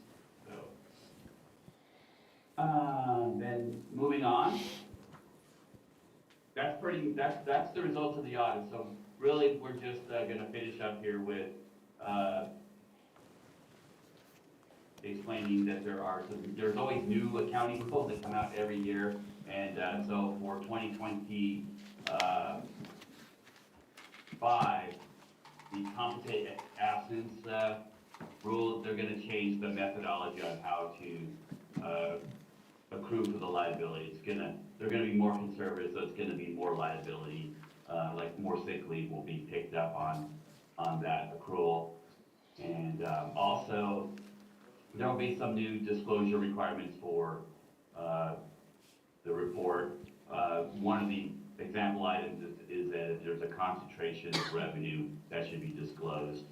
And then 2 years away, there's going to be a new financial reporting model. So in other words, the report is going to have some new presentation requirements and GASB 104, capital assets, they're just really clarifying some of the rules with right to use assets, leased assets, things like that, so. Those are the standards that have been implemented, they're just coming out. And then this next slide just explains that there's always, GASB's in the pipeline, so these are coming out. These are not finalized, but they're in process. But other than that, I can stop and be ready for any questions or discussion. Can you explain what you meant by that federal testing? What are you talking about? Yes, let me go back to, I think we're talking about the qualified as low-risk auditee. So the rules on testing for major federal programs is if you're a low-risk auditee and how you qualify is like, let's say you didn't have any material weakness findings for the last 2 years and your audit is completed on time, and the timeline is 9 months after the year end is the deadline, basically. So if you get those all in, you become a low-risk auditee. And the impact of that is, so under single audit or testing the major federal programs, if you are a low-risk auditee, the auditor has to test 20% of all federal expenditures. If you're not a low-risk auditee, the auditor has to test 40% of all the federal expenditures. Is there a place in this book that we can refer to, you know where it says repeat violations and all of that? I didn't see that. Yes, Commissioner. So it'll be near the back. I would start with the back. This action table should be, this is taken from the report. So, of course, there's lots of pages in there. Let me identify that page. Let me see if I can find that. It's There's page one on 132, 149. Commissioner Barella. That's the page that he's presenting there. And then if you continue past that, it gives detail on each of the findings. Okay, perfect. Thank you.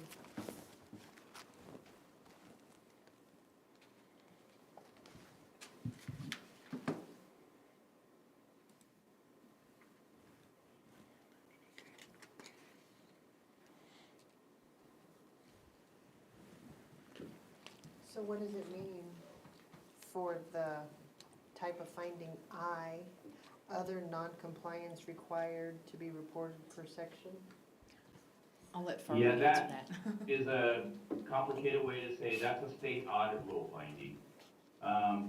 So in other words, the state auditor requires the bank accounts be collateralized, and they were under collateralized as of year end.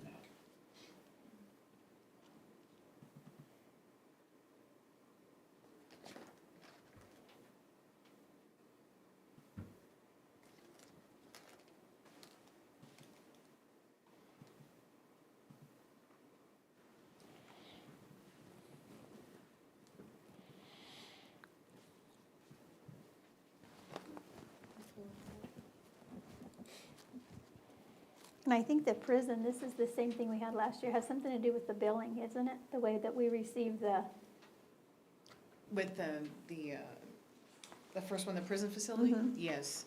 And I believe that is, I'm confident that will likely be resolved this year. We have been able to receive a little more detail, and I've been able to track it a little bit better. That was one of the issues that we had last year, was because of staff shortages and other issues, I wasn't able to track it in detail last year. So this year I've been able to do that. So I think that will help when the auditors are here to review all those transactions. okay.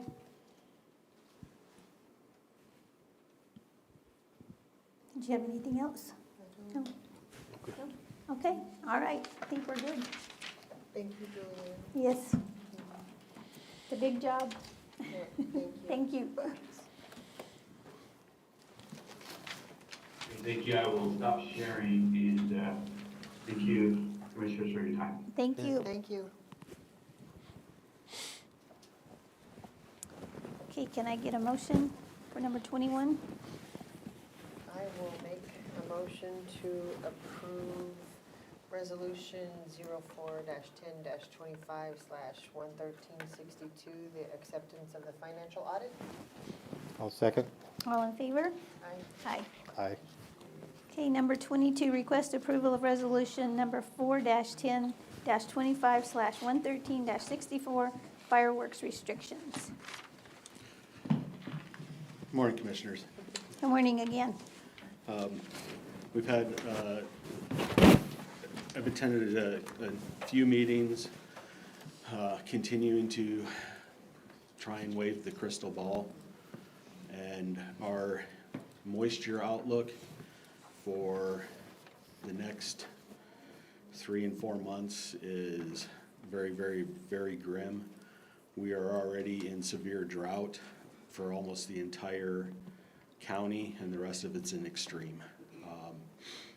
So with not having any moisture coming in, and having to make sure we give the fireworks vendors plenty of advance notice, so that they're not spending money and not being able to sell,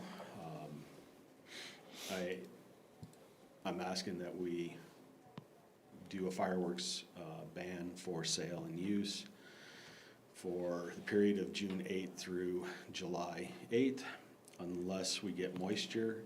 And if we get the moisture in between that isn't forecasted, coming and rescinding that fireworks ban.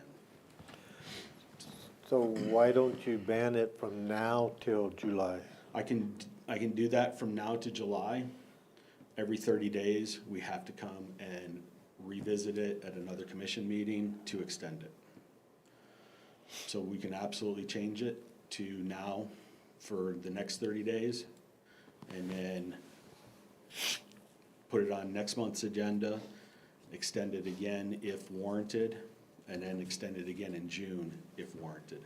I think that would be a good idea. And then one of the biggest deals is that Alamo fireworks in Chaparral on the border. Is Judy patrolling that regularly? Yes, and right now they still have not applied for their year-round sales. Because there's usually 2 or 3, but that one that out. Yeah, I don't know where they're all gonna go with the Allsups there now. Other than I did see some extra dirt that's been cleared out north of Mr. W's. You know, this might seem extreme, but going to all these Firewise meetings we've been going to, we're in the 98th percentile for dry conditions since they've been keeping records. Yes, So it's so bad. and if we want to amend it to start immediately, I can do that. It's just every 30 days, then it has to be on the agenda, because we can only do it even by resolution for 30 days. I would say do it every 30 days because it is a very intense thing right now. And what about this upcoming holiday weekend in May? Do they shoot fireworks? Historically, no. Memorial Day, usually not. And even Cinco de Mayo is one of that's authorized, but we've not had anyone selling fireworks for that, and we really don't have a lot of fireworks complaints on Cinco de Mayo. But I will absolutely amend it to start effective immediately. I think that's what we need to do, is just revisit it every 30 days. Yeah. And then if we In happen to get hopes- some rain. In hope of rain, then we can say, no way, Jose. Everyone that asks about it, I keep telling them, if you know someone, pray, do rain dances, do something, because we need it. That was gonna be my next question. Are you training rain dancing? I haven't been able to, but I'm looking for someone to train a lot of us on it, because Well, last week when we were in Cloudcroft at that cooperating meeting with Forest Service and everything, we were really had high anticipation and hopes of some moisture that coming weekend. And then it got pushed from Friday to Saturday, and it was just a big nothing burger. Yeah, So- they got a little bit of snow up there, but not enough to mean anything. Yeah, I got a dusting at my house and it was gone. By the time I finished drinking my coffee, I looked outside and it was already gone, so it was pretty sad, so. So what about the city's fireworks show? Is that canceled then too? It is not, under the state statute and under the county ordinance, professional shows as that, being the city fireworks, they can still do their fireworks show. It'd be up to them whether they want to do it or not. I do know that they have been looking at other options, being the drones. So, Mescalero is contemplating their 4th of July already.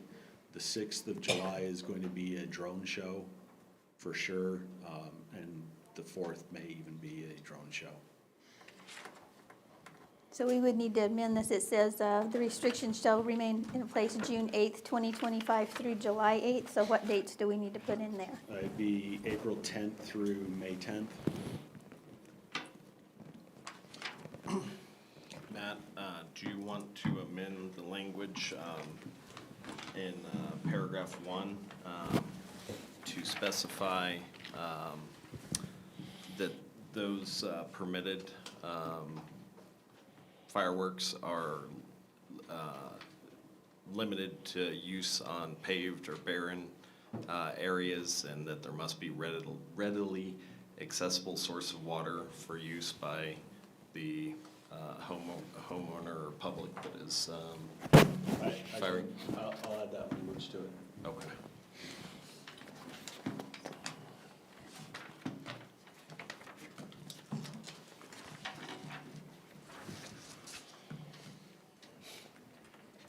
Okay, does anybody have any more questions? No?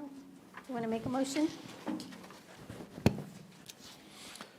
I will make a motion to approve resolution 04-1025/11364, restriction of fireworks and fireworks sales in Otero County, to be amended to include the dates April 10th through May 10th, I'll second. and the wording And that you just said.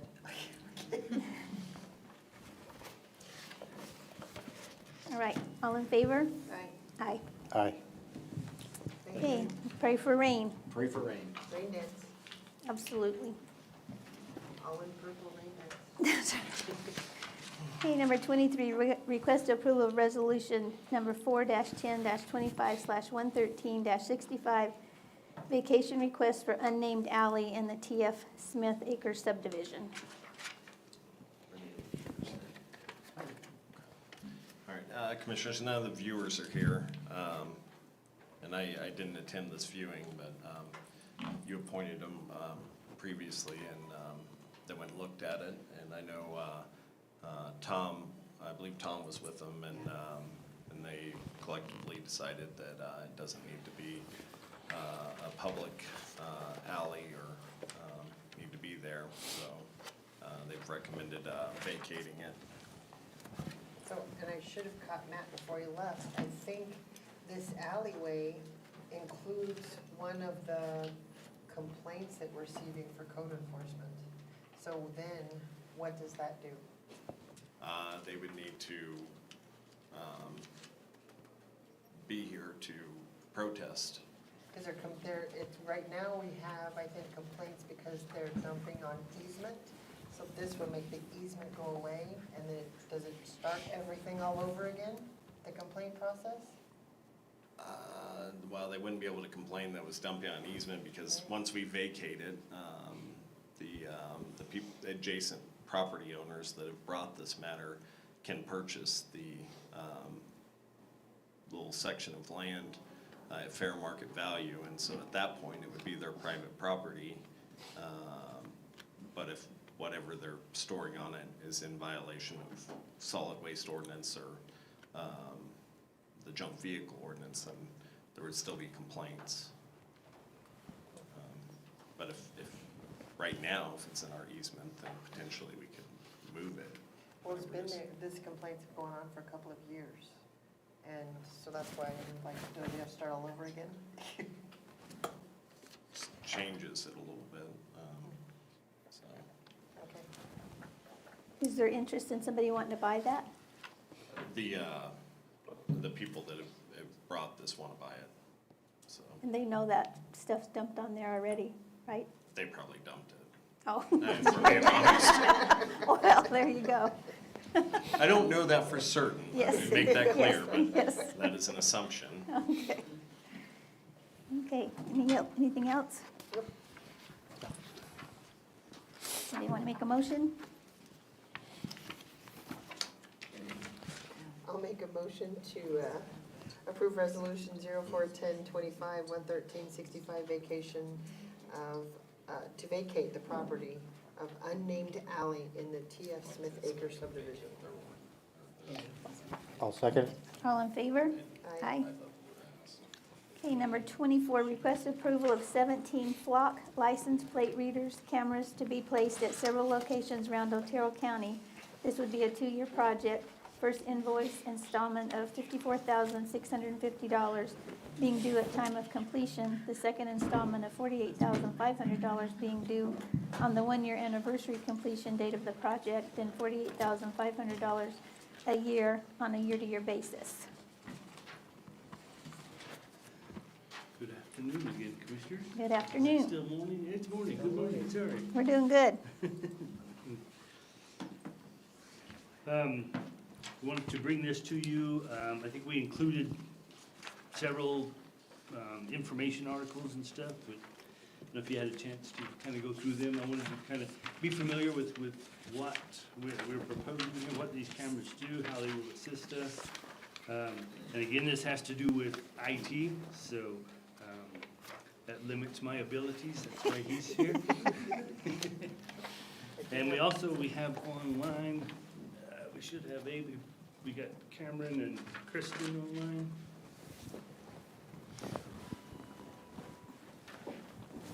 There's Kristen. Good morning, Kristen. Good morning. Commissioner, this is Kristen McLeod from Flock Safety, and we asked her to join in just to kind of, she can give us a little more expertise and stuff on it from Flock, so that help us answer any questions that you might have. So if y'all are good with it, I'll turn it over to Kristen and have her do her presentation right now. Sure. Thank you. Good morning, Commissioners, and thank you, Sheriff Black, for the opportunity to share information with you this morning. Let me share my screen. Okay. As Sheriff mentioned, my name is Kristen McLeod, and I'm a Community Engagement Manager with Flock Safety. I'm going to provide an overview focused on our license plate reader technology, and we'll be happy to answer any questions that you may have. With that, a brief background on Flock. We are a Georgia-based company founded in 2017 by our CEO, Garrett Langley.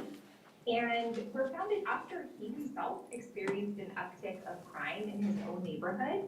And he set out to create affordable, ethical technology to increase community safety and providing efficient tools to assist law enforcement with their duties. This all started with our flagship product, the license plate readers, which will be our focus today. The Flock is really rooted and driven by our mission to eliminate crime and shape a safer future. You have over 1,000 mission-driven employees working hard to provide services to over 5,000 communities. We work with over 3,000 law enforcement agencies across the country. We're helping solve 10% of reported crime in the U.S. We see, and kind of our why, is that law enforcement agencies are really caught between a rock and a hard place.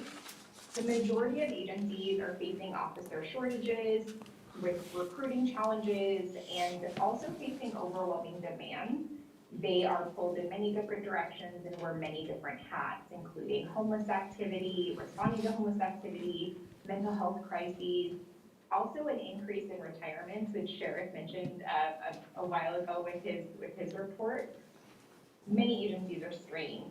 So in the past, the answer to these rising community concerns was to hire more deputies, more officers.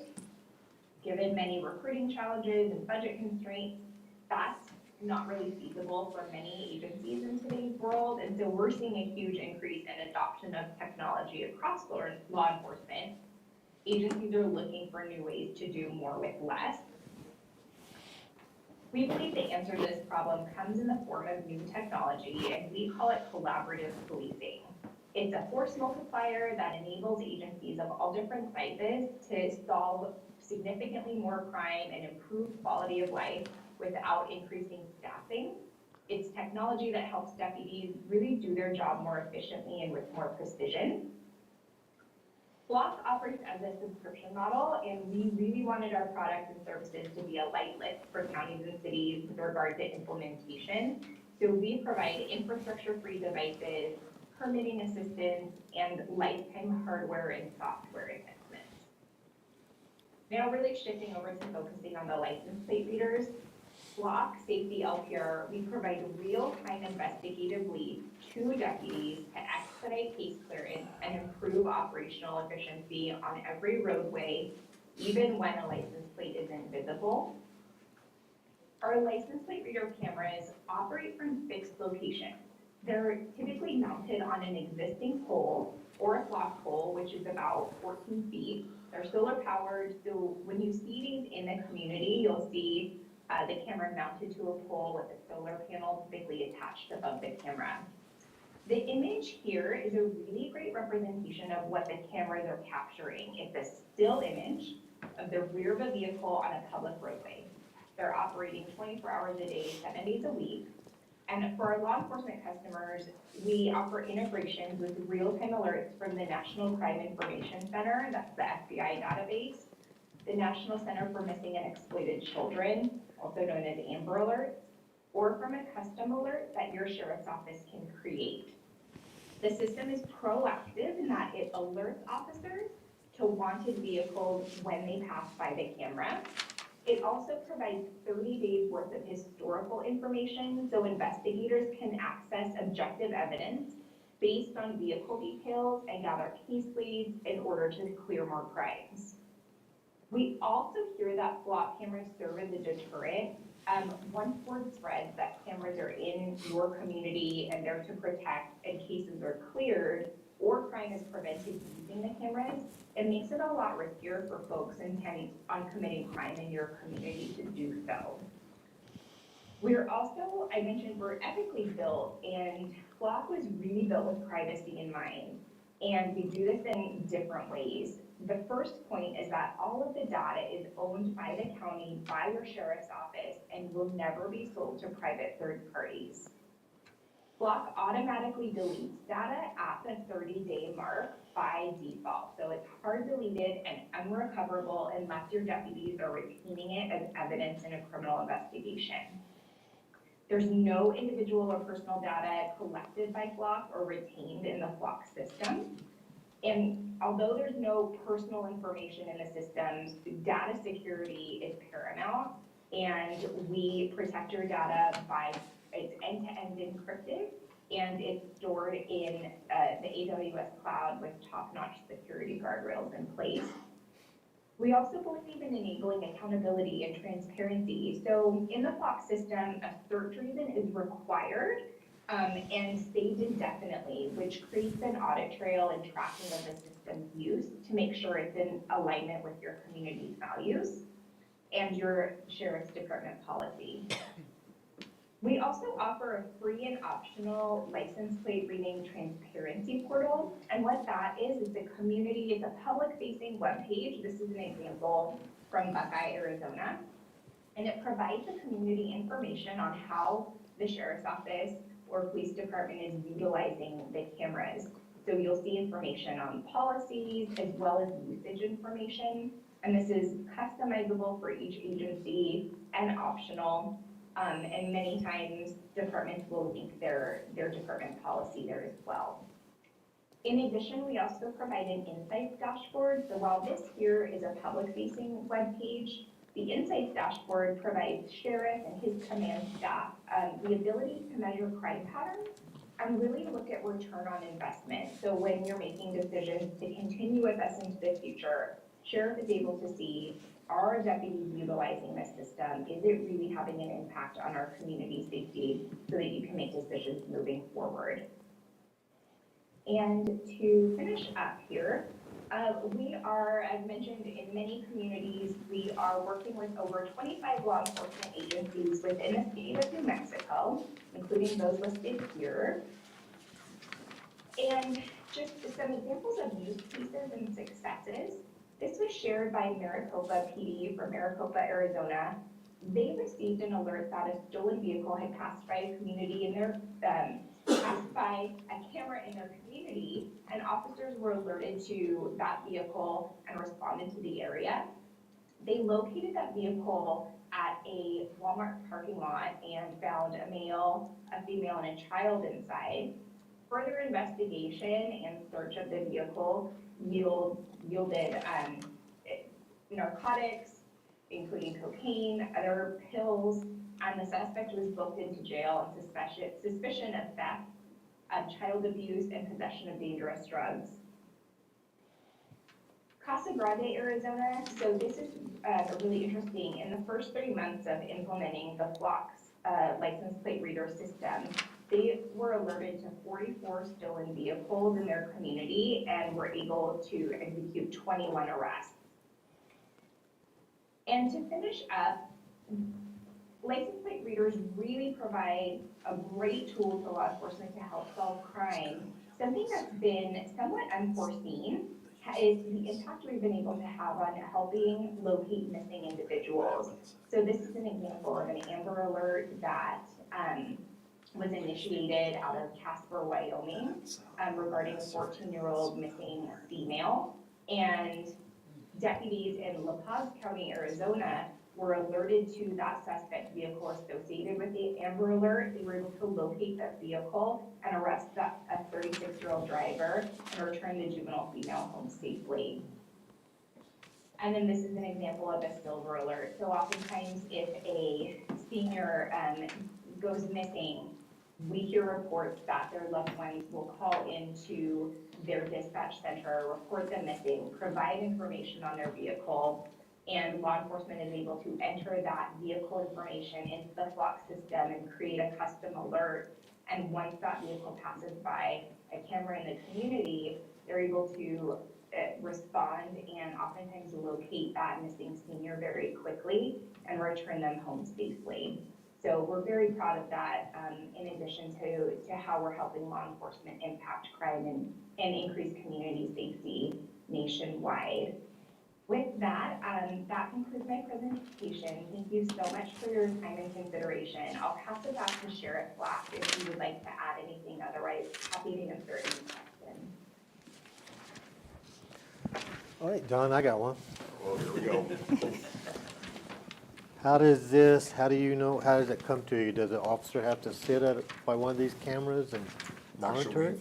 So City of Alamogordo has already implemented Flock Safety, and I think they're going for 24 plus cameras. Maybe Kristen or Cameron can elaborate, but they've already got 24 cameras that are going in place. So dispatch already has the login credentials for Flock Safety, so they're able to monitor it from there. Okay, so if it picks up, the camera picks up, it goes to dispatch, and then it goes out? And dispatch can put it out if they get a flag or an alert. And then with the in-car computers, the deputies, detectives, supervisors will all have access to the portal at some point in time in the near future. So they can just have it open, running in the background. And if they get an alert, it'll pop up on the computer. And I had a question, but I'd already talked to Sheriff Black about it because I'm kind of, I know people are concerned about private information and safety and all that. It doesn't just sit there and read everybody's license plate all day long because they could care less if I'm going to the grocery store. It has to be in the system as an alert to trigger, to notify them. It doesn't just sit there and read everybody that drives by car, and plate and send it to the SO. So that was one of my concerns. So the notification has to be in the system to trigger the alert, correct? Exactly. Okay. It's not Big Brother. We're not Yeah, watching everybody. Yeah. So my other deal on this proposal, I was a little confused. How many cameras are we buying? We're starting with 17. 17, that's the number I was hunting for. And there's APD put one up at the museum there on the corner of 10th and White Sands. It's Oh. on a tall white pole. I just saw it this morning when I came in, and they had asked the museum if it was okay if they put one up there. So that's what they look like. I'm assuming it's be But exactly I the think- same I think thing. it's a little different. That's a mobile trailer, that Oh, okay. they can move that around wherever. Oh, okay. If you see the black poles with the camera and the solar panel on top, that's gonna be the flock cameras throughout Oh, the okay. city. The one I saw was the white one that's standing up at the museum. Well, they are adding a few PTZs too that they can do, so if they get a report of an accident, I believe Indian Wells and White Sands is one, that they're putting up PTZ, so if they get a report of accident, they can, dispatch can jump in there and snap the camera too and look at the accident and kind of get a site assessment for dispatching EMS and fire, Oh, that's good. whatever resources. So we're gonna put these things all around Otero County? Yes, we have, right now, we still have to put them somewhere where there's cellular service, because the Otero Mesa has been a big topic for trying to capture some of that illegal traffic coming through. But we are putting them on entry exits into the county. We are focusing on chaparrals too, because we have a lot of stolen vehicles out of El Paso that are getting dropped in Chaparral. And so if they get entered, or we know about it and have a hot file entered, it will get alerted a little bit quicker. That should save a lot of man-hours, basically.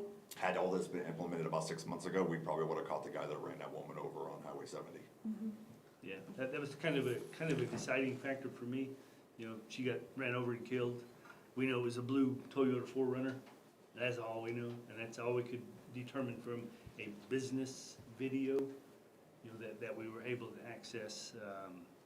I think had we had our cameras plus access to the city cameras, that once we get ours in, I mean, we're all gonna be, the cameras from Doniana and stuff like that, you know, provided we're given access to those, we'll have access to cameras, a lot of cameras all over.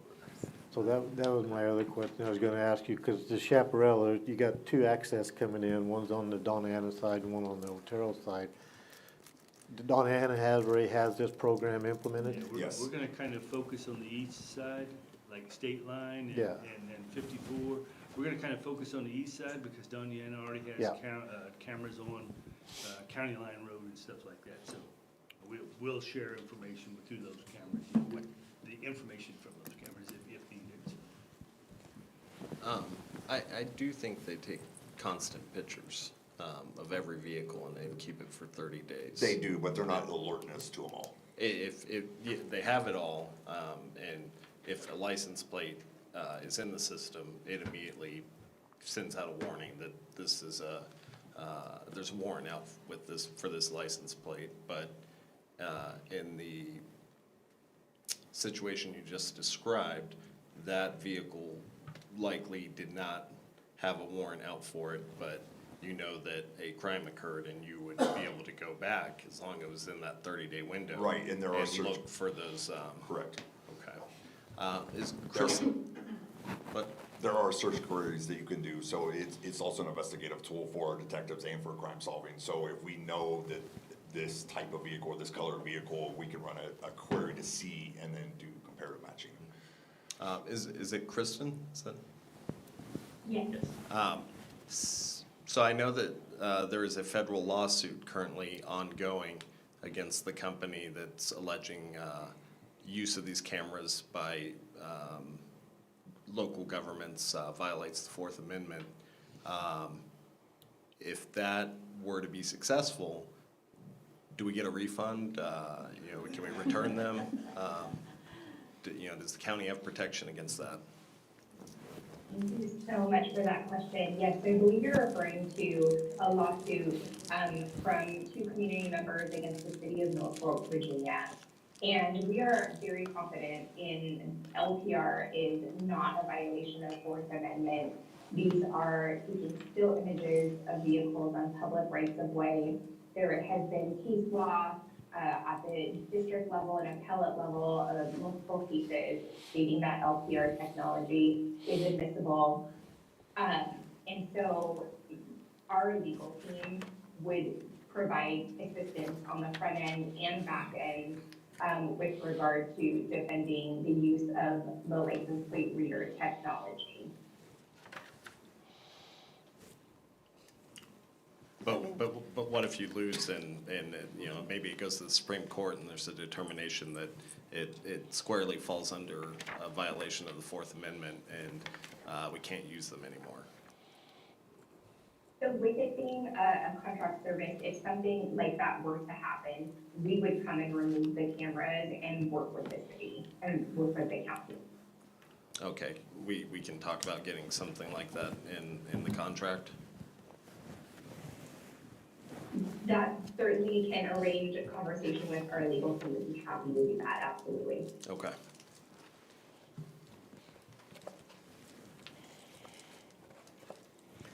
So RB, what you're saying is if that case is awarded to, then that would shut down all of these? I don't know for certain, it's a possibility, and so I think it would be prudent to take that under consideration as we go into this, and see what type of terms, you know, because it's a lot of money.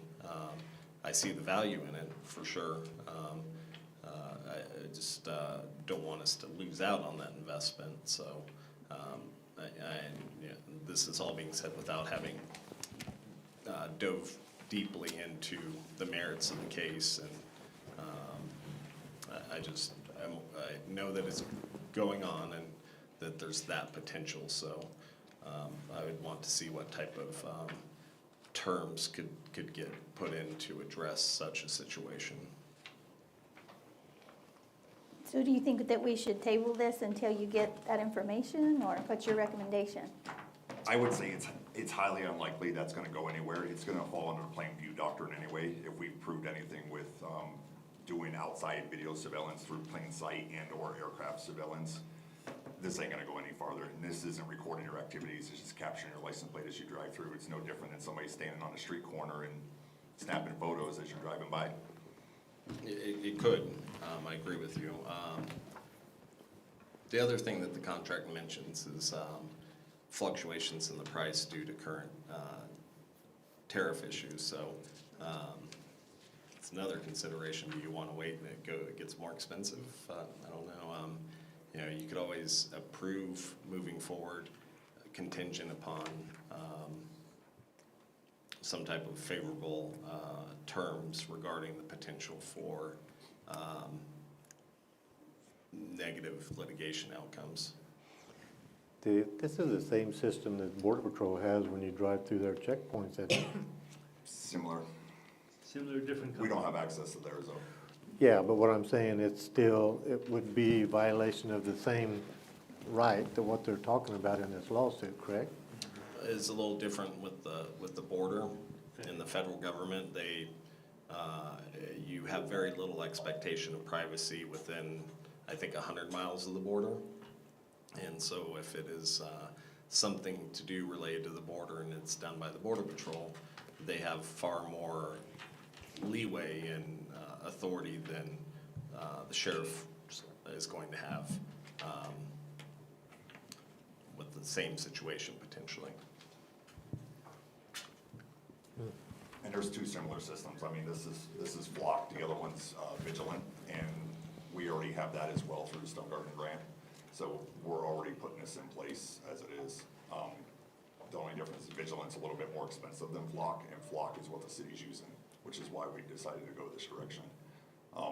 We are sharing data already with several agencies across the state of New Mexico and El Paso, Texas, Hudspeth County, et cetera, on the Vigilant side of it. With Flock, it's gonna be very similar. Just two different systems kind of doing the same thing with different vendors and different owners. So do you get to move the cameras if you No, see like and a that's the hot great spot? thing. That's the great thing about this is they install the cameras, they set them up. If we need them moved, they'll come back and move them to a better location. Oh, that's good. I don't have to do any of the maintenance. If the camera goes down, they take care of it. They take care of the cellular fees, all of it's inclusive and included. So it's a lot more, less maintenance for me to deal with this than some of the other systems, like the trailers. If that goes down, we have to fix it. Where's your office at here in New Mexico? Are they close somewhere? Georgia?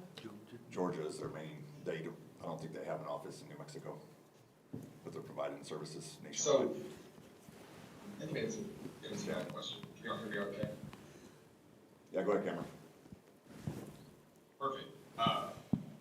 We have what we call flight speeds, so they are technicians that are across the region that if an issue is happening with the cameras, they come out and service those. Our closest one is actually located in El Paso, Texas, so just down the road from you all.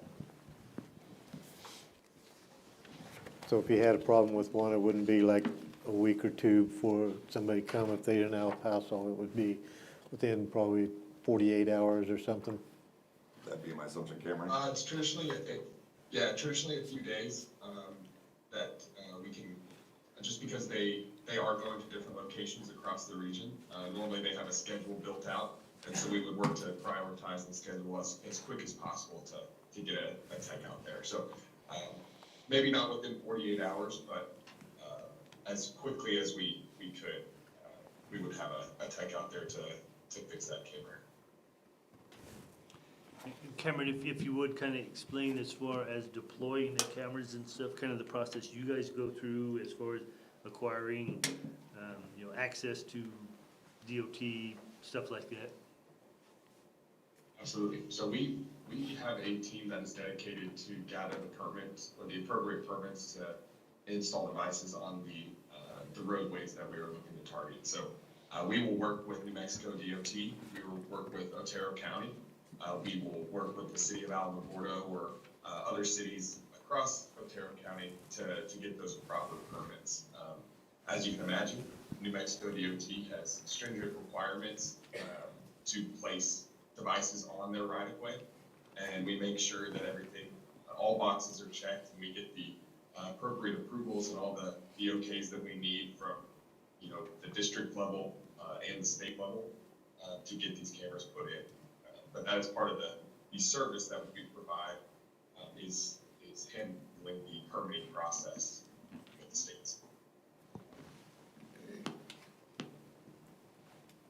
And with the deployment, that is another potential source of litigation that you should be aware of. And so as they're deployed and where the strategic decisions are made for where and why they're placed, it needs to take into consideration that it mitigates arguments that it's targeting a certain type of community or targeting someone. And so I don't think we're going to have that issue, but it's just something else to be aware of. And it sounds like main corridors are a lot of the areas that we're looking at, and that makes sense. And that is, an argument can't be made that you're trying to single someone out or some community out when it's along those areas. So we don't want one in somebody's front yard. In certain neighborhoods. Yeah. So we're not targeting any one neighborhood Right. over the other. Yeah. As of right now, all of them are on main entry and exits into the county. Okay.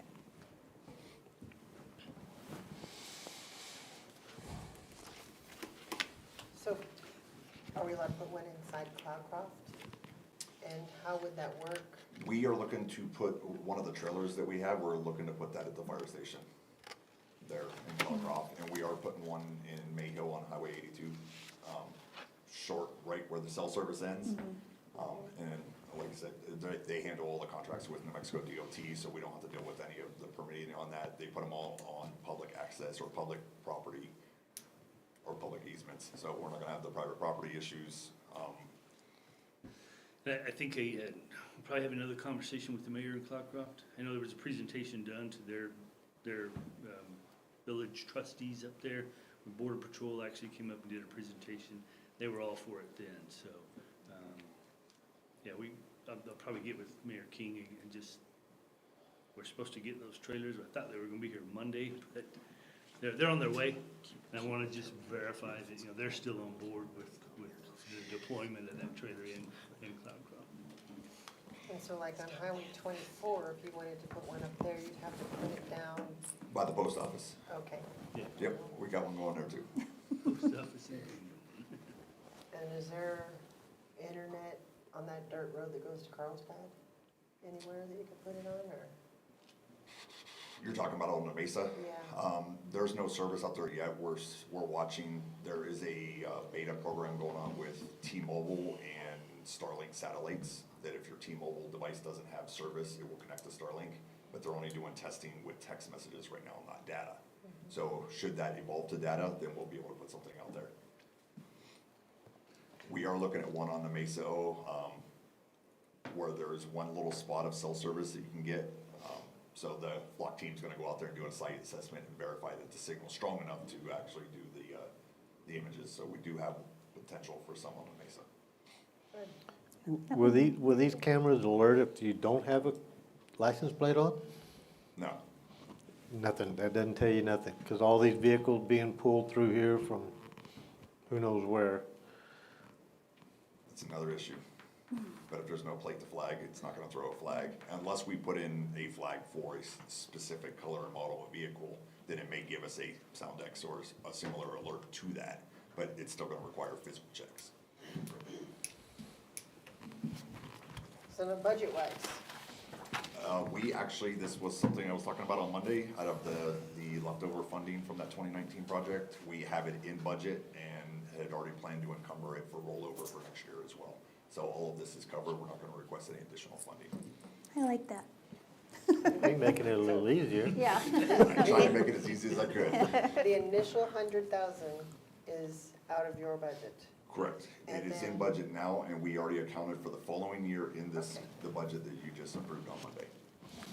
But then in 2 years, you'll have to It's already incorporate in into the budget. If we increase cameras, it'll increase the cost. That would give us an opportunity to kind of revisit what, how we utilized it. Is it, you know, is it something we need to continue? Give us kind of a 2-year plan to test it out, make sure it's working. I really think we're gonna see huge benefits for this, I really do. How do you share information? So you said the city already has It's it. through the portal. The sharing is set up directly, and the MOU is generated once both agencies approve the sharing of data. So they cover that legal aspect for us too. So once you put it in our system here, anybody that has this same system is gonna be, even if they're in South Carolina? Only if we approve it. Okay. So, and it's very similar with Vigilant, which I've already been setting up. So right now, other than our regional areas, I have not been sharing data with other states because I don't really care too that much. I'm more concerned with Otero County and state of New Mexico. Let me ask you. Kristen, was there anything else you wanted to add on that as far as data sharing? Or Cameron, either one? No, I think you covered it, and Sergeant, you did a great job. Really, it's up to each individual customer. You have full control over which other law enforcement agencies you choose to share your data with. If we knew somebody committed a crime in Otero County, we knew their license plate number, knew they were on the run, could we do something nationally, or is that? That's the thing, when we put in the hot file, if we're sharing data with that county and they're sharing data back with us, then if it goes through their county, it's gonna alert us.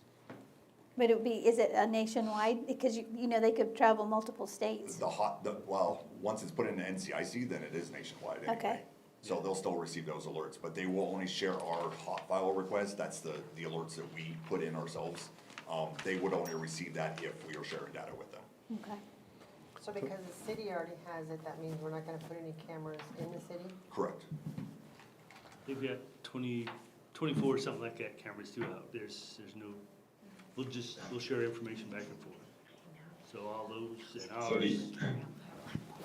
Go ahead, Cameron. Sorry, so the city of Alamogordo will actually have 60 devices, including some live video cameras and the LTRs across the city. There's already cameras installed at the Home Depot and the Lowe's in Alamogordo as well, which the Sheriff's Office and PD also have access to. So John, how much longer before you retire? 2 years. He's not going to. 2 years? He's not going to. Because It's so funny, he thinks he's going to. Thinks he is, but he ain't going. No, we're not gonna let him.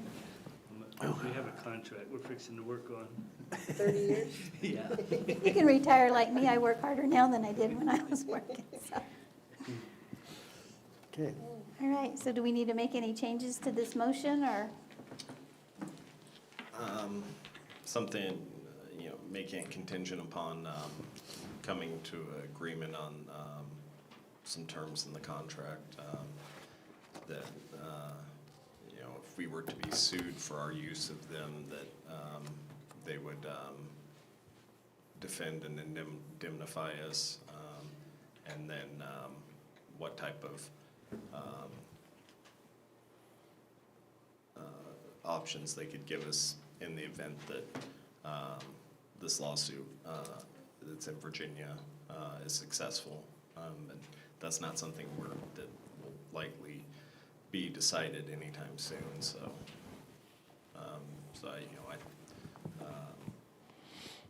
I want the sheriff's department to be able to get this tool and be able to utilize it. So I don't want to hold that up. I just want to have some provisions in there that address these concerns. You want to make a motion and try to remember what he just What said? you said. I was like, holy cow, I thought you were going to give me like a sentence. You gave me lawyer speak.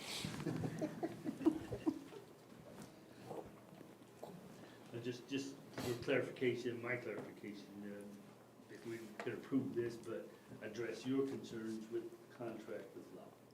Mm-hmm. Okay. See, David said it. Yeah. Okay. Does anybody want to make a motion?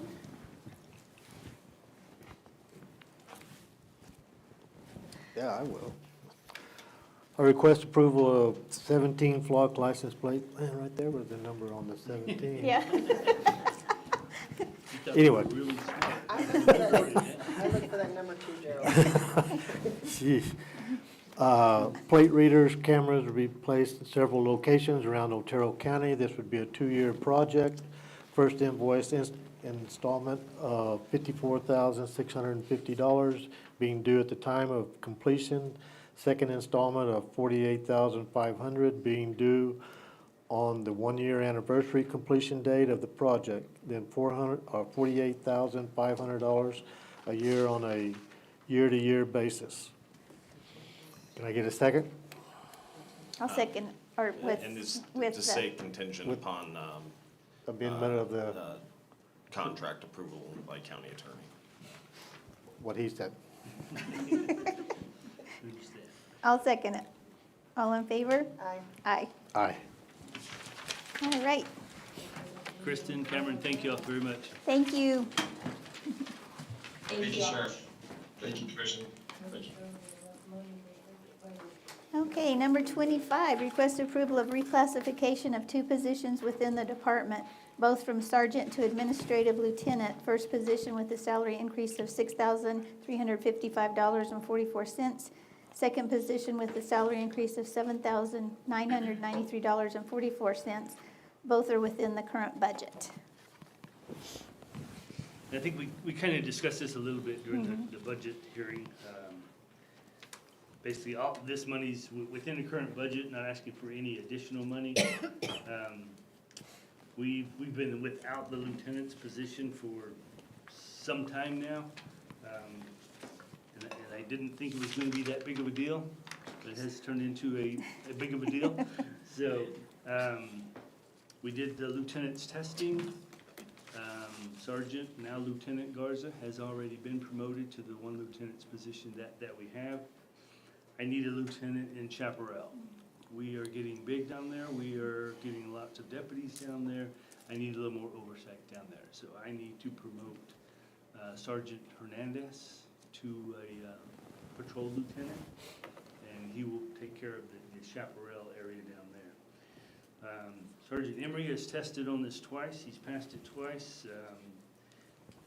I chose to go a little different route last time. That lieutenant's no longer with us, so I want to reclassify Sergeant Emery's position to an administrative lieutenant, where he's going to continue doing what he's doing. I cannot afford him to be pulled out of the IT stuff, but there may be a couple of other things as far, a couple of other assignments or responsibilities. But basically, his responsibilities, I'd say 90% of them are going to remain the same. He's got projects all over the county that I cannot pull him off of. But with his years of service, his testing and everything up, I think it needs to be done to promote him to a lieutenant's position. Contingent on a 30-year contract? Yes. Yes. Just making sure. Yeah, Yeah. yeah, Okay. Drop my retirement tomorrow. yeah. I have a shredder. Yeah. Okay. So do you want to make a motion, or you want me to make it? No, and just so I'm reading it right here, but I want to make sure that all in your budget, it's not an increase? Yes, it's all within. Yes, yes, it is. Communicated that with Julianne before putting it on here, just to make sure, so, yeah, they won't be asking for any additional monies. Okay. Go ahead. Oh, I thought you were going to do it. Oh. Yeah. Oh, well, I can. Request approval for reclassification of 2 positions within the department, both from sergeant to administrative lieutenant. First position with a salary increase of $6,355.44. Second position with a salary increase of $7,993.44. Both are within the current budget. Can I get a second? I'll second that. All in favor? Aye. Aye. Aye. Congratulations, Lieutenant. Lieutenant, I'm never leaving. Thank you, Sheriff, Thank you, appreciate it very much. and congratulations to Lieutenant Hernandez also. Yes. Yeah, thank you. I'll get them, all 3 of them, I'll get them in here and introduce you, so that you guys know who they are. I had the lieutenant yesterday, I didn't even know. You didn't it. even know. Yes. Okay, number, You never do turn me down, so. If you do these cameras up, please don't come to Rihanna Road unless you change the speed limit. Because 40 miles an hour down that road, there ain't no way in hell anybody takes it. Well, there is no plan to put them on Rihanna. you are welcome, Miss Gwenna. Great suggestion. Okay, Just change, I don't care where it goes, but just change the speed limit up to about at least 55. There's no speed detection on them either, so you're good, you're okay. yeah. They're just gonna count your license plate, how many? How many times? There she goes again. Okay, number 26, request approval of memorandum of agreement between Otero County and the City of Alamogordo for use of the fairgrounds parking lot. Good morning, Commissioners. There's been agreements for this piece of the fairgrounds parking lot in the past. There was a long-term lease between the county and the city from like 1982 to sometime in the early 2000s, and then there's been some other leases and other agreements. Last time this was brought to the commission opted to allow our tenant, the Fair Association, to enter into an agreement with the city, and instead of it being between the county and city. It's my opinion that it's more appropriate for it to, the agreement to be between the county and the city, and then by virtue of the agreement, our lessee or our tenant, the Fair Association, can utilize that. But it makes more sense legally and for insurance purposes for it to be between us and the city, and it simplifies it. It makes it a possible anti-donation thing if it's between the Fair Association and the city. I received a verbal concurrence, just kind of describing this with the city manager a few months ago. I sent a copy to the city last week, and I haven't heard anything one way or another. But I would recommend going ahead and approving it, and then we can continue to pursue getting the city's signature after that. The only question, it says, they still can the city can still use it up to 8 times per year at no charge, yeah. And the proposal that they sent to the Fair Association a few months ago only requested 2 times. But in the past, it's been up to 8 times, Okay. so. So one thing you've got in here on the maintenance, and it says the Otero County Fair Association. And I talked to Pamela on this, Otero County Road Department has always done the repair, so why we don't need that in there? Because we're doing the repair on it anyway, even on the city side. I mean, I can't hold Generous them of us. obligated to do that. The road department's always done it. And I don't think they want to be obligated They to don't do have that the repair. equipment or ability to. You're talking about paragraph 4? Yes. I see that more in terms of, and I know it's kind of not clear actually, but I see it in terms of picking up trash. And, Well, you know, the repair, Fair Association doesn't have the capability to repair asphalt. and that's what I'm saying, this is a maintenance, well, okay, then it need to be clarified what between maintenance and repair then. Yeah. Picking up trash is one thing, but doing potholes and all that's a total different. I don't think the So- Fair Association wants to do potholes, do they? Judy says, nope, not doing it. So we're already doing the maintenance as far as potholes and things? We have in the past since I've been here. Last time Okay. it was completely chip sealed, the road department did it too. We've done the lighting in the parking lot, on our side, Yes. and all that, everything so far. So I would recommend that we change it to read that the county will maintain the parking lot in good condition during the term of the MOA and shall require OCFA to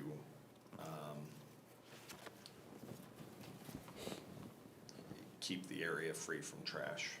Yeah, and I think everything inside the fence area is what the Fair Board or the County Fair Association is responsible for in my eyes and we're taking care of the parking lot. In terms of maintenance or trash too? Well, when they have their fair, they ought to pick up their trash. But I'm talking about repair. Okay, yeah, I agree. Okay.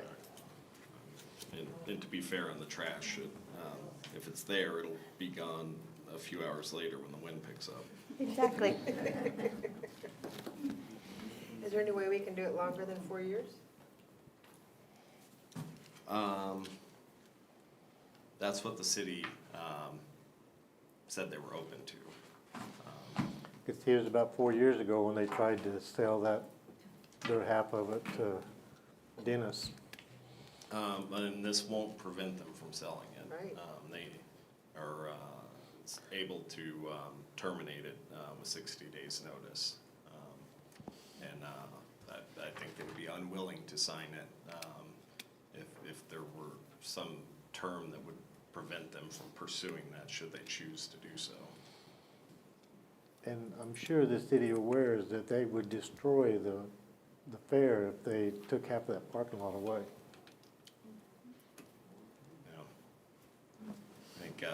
I think that's a important discussion, but one that's separate from this.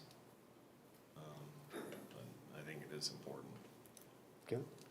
Can we implement a clause in there, even though they don't want it, but can we implement it in for? They won't sign it.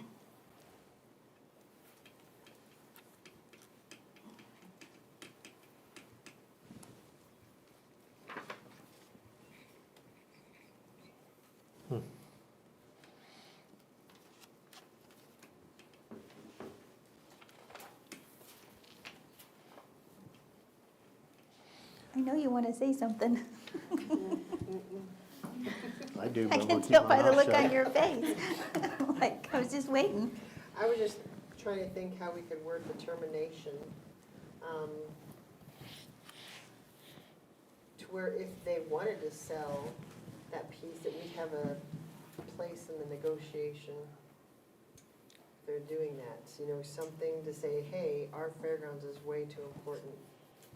You know, 60-day written agreement termination. The thing is that we don't have the money. The last time they were gonna sell it 4 or 5 years ago, it was offered at $750,000. And now it's 1.2. Yeah, Yes. so,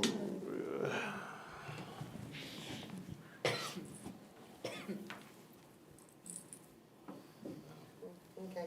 Charge for the fair, I guess, we can pay for the parking lot. I don't know. Okay, so the change to the maintenance is the county will maintain the parking lot in good condition during the terms of this MOA, and OCFA shall keep the area free of trash. Is that read right? Okay. That was easier than your last one.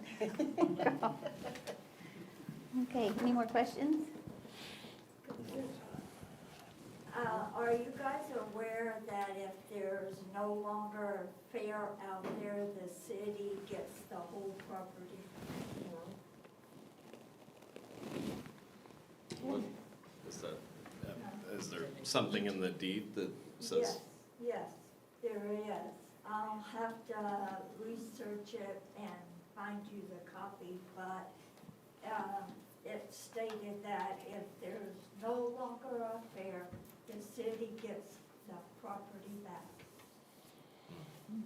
but in that property deeded to the county? That has a reversion clause, Okay. like our courthouse, similar. Did not know that. Okay, anything else? Well, maybe we need to find this contract and see if there's anything in here about if they decide to sell half the parking, or their share of the parking lot or whatever. Because that would put us back. My understanding from the rumor, with the little bit I discussed with them on it, is they said that we could go back and have the parking lot where the carnival sets up now. Well, then you're back to square one. Where's the carnival gonna set up at? Or the rides, I should say. So that is my fear on that whole deal. Close down Fairgrounds Road for a week. Put up in the For all road, rides. in the road. The hospital has land that is adjacent to Florida and fairgrounds that, worst case, could be, we could go see if there's any interest in allowing use of that land or donating.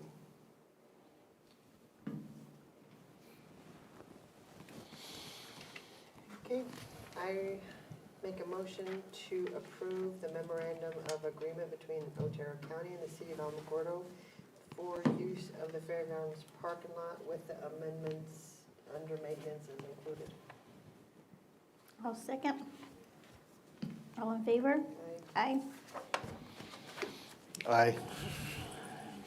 I'd still like to see that contract, Yeah. or whatever it is you have to read for, if there's anything in that.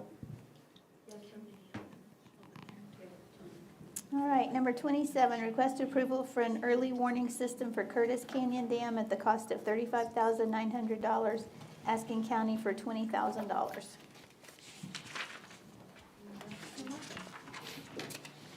Colt researched it. She's on the hot Just pull up another chair. Yeah, there you go. You're the chair. Speaking of rain. Yes. If everybody prays for rain, Yes, we do. we may have a flood. Yeah. On that note, Laura Doss said that she got a report that we were supposed to have a good monsoon. I heard that at one of our meetings, so I hope they're right. Wait. We'll see. We'll see. I'll believe your answer first. Yeah. He doesn't know what rain is. We're gonna let Cole because he's the one that researched this and found the equipment. Okay, And to start with, the equipment was supposed to be a little over 20,000, so we were gonna cover it. Well, then it come in and we found out that Didn't cover it's like buying a wagon without wheels. You had to buy the wheels in. And the installation was another, what, 13,000? 16,000. okay. So, anyway, Colt can, I think do you need all their names for the okay, I thought, okay, just say your names just so she can put it in the minutes. Colt Howland. Bob Nichols. Vicki Millie. Thank you. Okay, go ahead, Cole. So this system's, in research and all this, there's only 2 systems out there really on the market that you can use for this. This one is, and there's only one is satellite, one's Wi-Fi, so we're kind of pigeonholed into this one system. They use it all over. It's used in mines, quarries, oil fields. It's about the only one you can do this SCAD link. So this one, it'll have 2 sensors on it. One will monitor depth as it's rising or falling. And you can program that, say, to alert it 80%, 90%. Then it has, they call it a flip switch, so we can set the depth to where cresting of the dam is imminent. And when that flip switch hits, then that will trigger phone calls. And phone calls, text messages, and emails to pretty much whoever we want to put on the list. And that would be something to discuss with emergency services. We could put, the downstream residents could be on that for evacuation. And so it would give us finally an early warning system. So if this dam does crest, the people that have moved in downstream would at least have a few minutes to get out of there. Okay. Lieutenant Emery, would this fit in, I had to call you Lieutenant. Would this fit into our system, our emergency systems at all? Do you know anything about this yet? I'm assuming that there is probably a way that we can plug it in directly into Genesis, and that Right. way if they're already registered and they're in that zone. Right. So if this thing triggers Yes. the alarm, then it's gonna go? Yes, so this could absolutely, dispatch could be, dispatch would be one of the numbers definitely on there for an intimate. And so they would get the phone call, then they could plug it into dispatch, or to Genesis and send it out that way. This is like an early warning system, whereas Genesis is more of an after-the-fact system. So, Okay, we've really got to encourage those people that park in those campgrounds up there too to, right, get and on so, and this is, system. if the people that own the RV parks, if they want to play along, they can have their numbers entered into the system, so then they would automatically trigger a call. Okay, yeah, we need to do that, because they're gonna be the ones that are gonna get hammered if that thing And then- goes. Then it can be somewhat interactive on our website, or on the website, so people can see, that those dams sit empty most of the year, but when an event happens, it's gonna happen. And so we gotta be able to be ready. So And we those can- were just recently cleaned out. I mean, they're in pretty good shape right now, aren't Right. they? Yeah, and so we could, we can watch them too and see, well, we're pushing 90% full capacity, we need to start paying a little closer attention. Okay. So it's all about the early detection. So RB, the deal I asked you yesterday, was it yesterday or the day before? Yesterday. On this subject right here, did you find out anything on that, if that will implement to that? Oh, that funding that you asked about. I have not dug deeper. I do think the fact that it's not on forest land would likely get rid of that funding.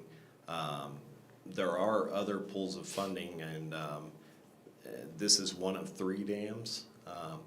And I believe the district's intent is to pursue other sources of funding to make sure that they get the same type of system for those other dams. But in terms of danger to population, this one is the one that poses the greatest risk, and they're here today because of a timing issue. They want to be able to at least get one system up that I think once that is up, it's safe to assume that if warnings are going out for that one, the others could also be in the same situation, and evacuations could occur off of that. The main problem is we've known about this problem for a while, and the dams were put in place because of a 100-year flood event that occurred in the 40s, and you know, this 100-year, 1,000-year, you know, we don't know when the one that was 1,000 years ago happened, and I think they're approximate, and it's crazy to say, but we're approaching the 40s, you know, faster than I'd like to say, but it's a gamble, because it's not a matter of if, it's when, and you don't know when, and you don't want to bet on funding later and wish that the funding had been spent now, and you know, lives weren't lost, and it's possible that litigation could be pursued against the county and any other governmental entities that are aware of the danger and threat posed by this dam and the risk to flooding and breaking, and that we're aware of it and didn't take steps to do something. And we have reports saying, you know, you can either take them out and this will happen, or you need to build them up, but both the options of that we're talking millions of dollars and time, and so those are still being looked at, but aren't feasible for any of us to do at this time. And so this is a stopgap to just ensure that there's safety measures in place to preserve life and property in the event that it is an amazing monsoon season, and we get tons of water through there and it breaks. Well, I want to be proactive because what my fear is we're going to have a fire up there somewhere, and then we're going to have a big rain event, and then I think that's when we're going to have really a catastrophic event up there. And that's similar to what caused the floods in the 40s that he's alluding to. Mm-hmm. Just take it out of Matt's budget. There you That's what I go. was just fixing to say.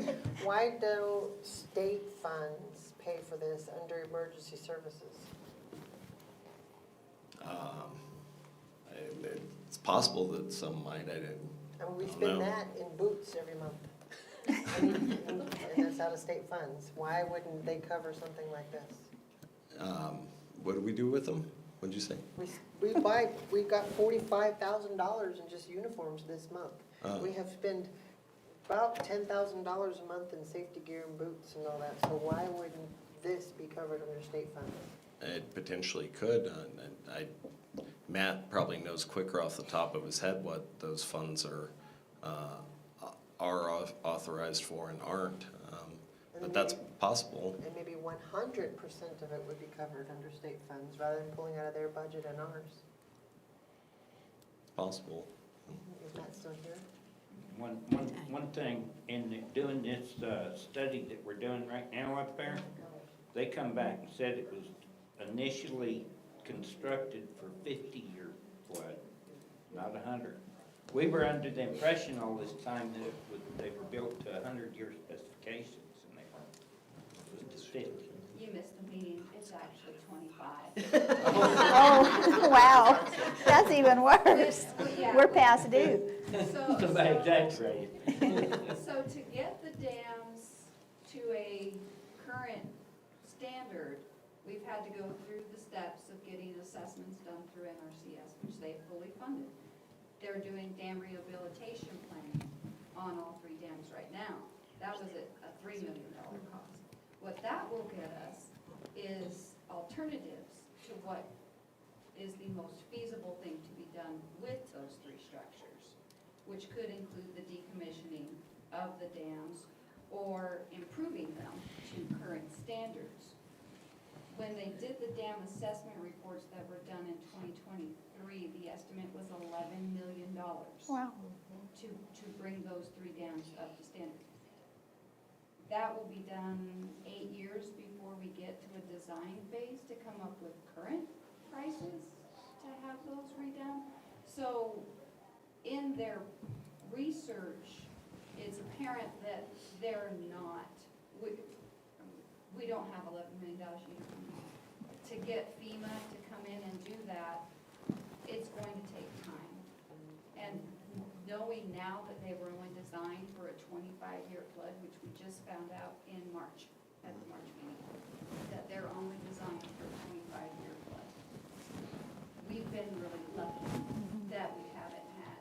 If Hurricane Dolly had sat on there just a little bit longer, any type of event, Amy praying for rain.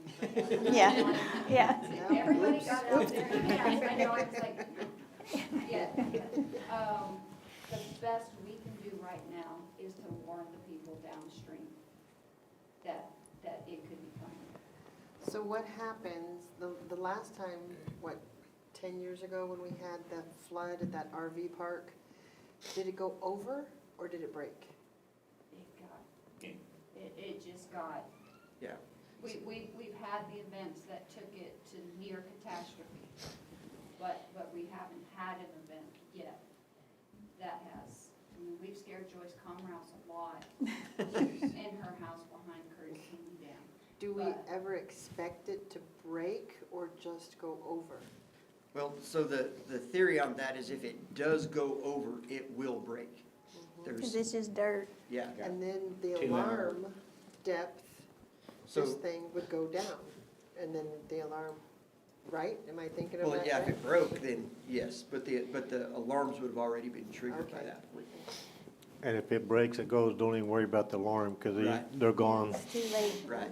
Yeah, I But think it's not, what, 2, 2 3 hours, Yeah. something like that. They estimate, yeah. Once it goes over that spillway, 2 or 3 hours, It's in Roswell. it's gonna take the steam Right. out. Yeah, process. it's total collapse and everybody lives in Artesia now. Whether you want to or not. So we've been working on this for years, trying to get something to at least make it safer for the community up there. And this is, since this runs off satellite, where you don't, because there's no Wi-Fi or cell phone service up there anyways near those dams. And this, So, and this SCADLink system's proven, you know, they're using dams, oil fields everywhere, US and Canada. So it's a proven system. and I've talked to the guys up there on the western slope in Colorado where they get their water off the top of those mountains in there, and they're using them up there. So who's responsible for the maintenance, testing, inspecting? After they get it installed, the maintenance and testing is actually relatively easy, and they'll train us on how to do that. But it's So $1,500 soil and water a is year gonna fee. be It's a $1,500 fee. Right.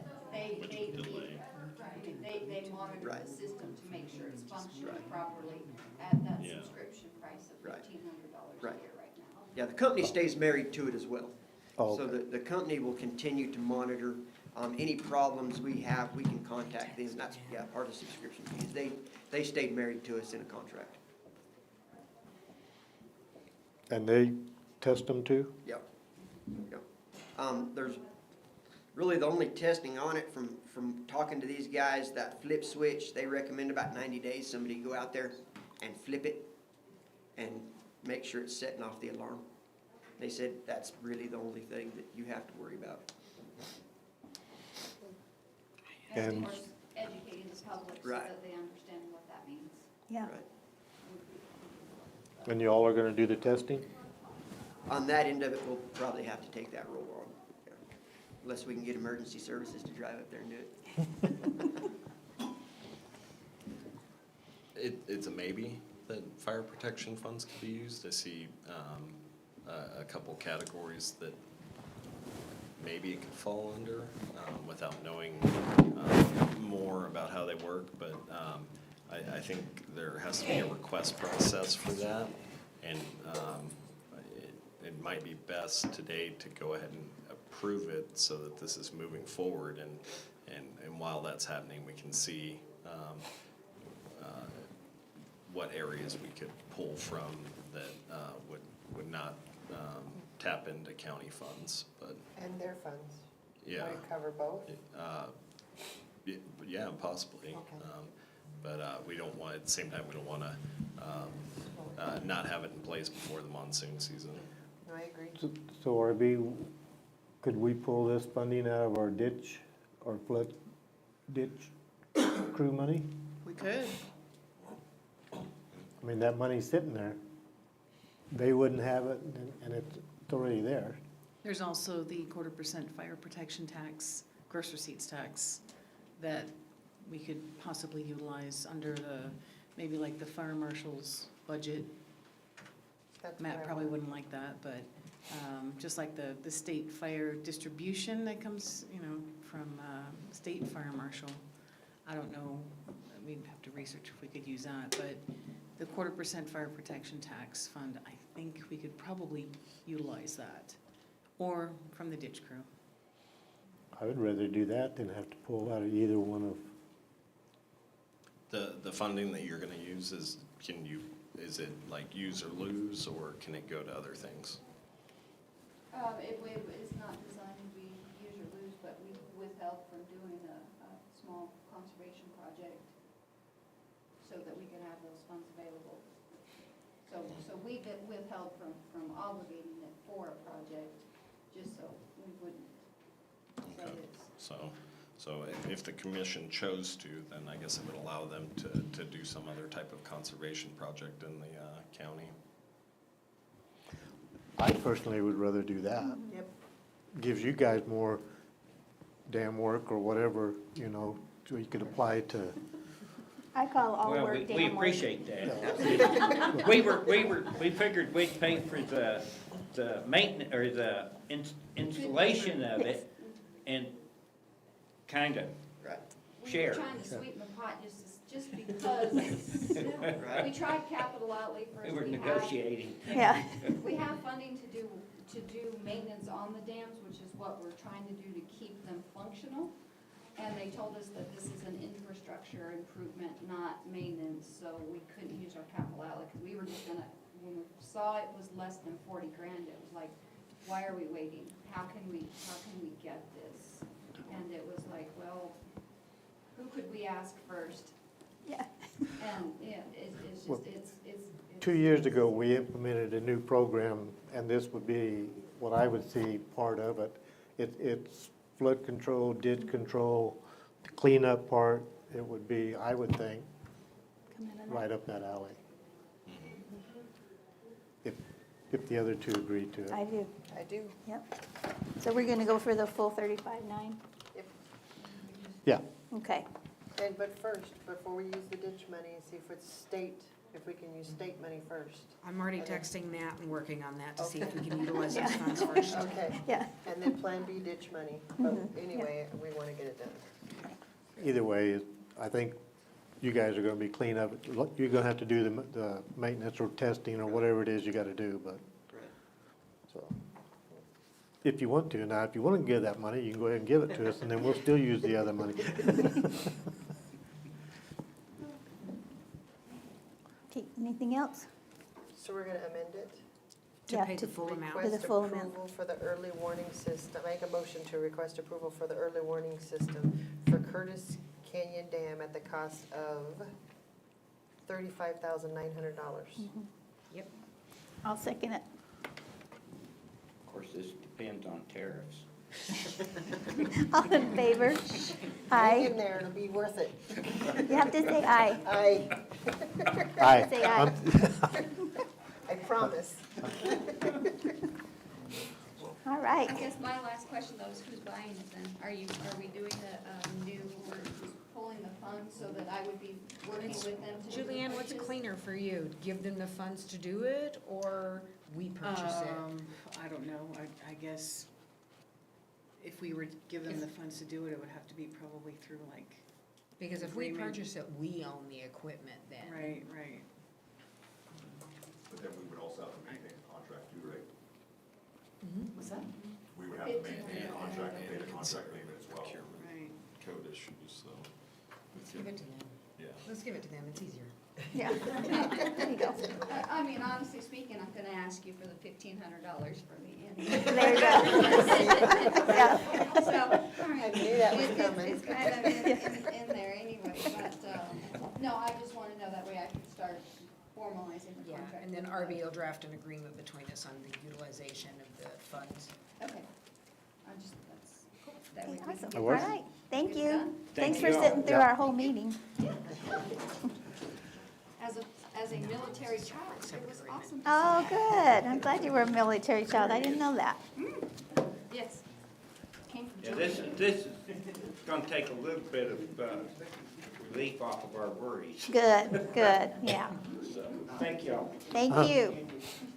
Okay, do you guys want to take a quick break before we do our reports or before executive session? Do we want to go to lunch before executive What session? time? Oh, yeah, it's already 12. How long is executive session? It's at least an hour, Yeah. probably. Do you want to go to lunch? Shop for lunch. Okay, do you want us to go ahead and do our reports and then we'll come back? It's up to you.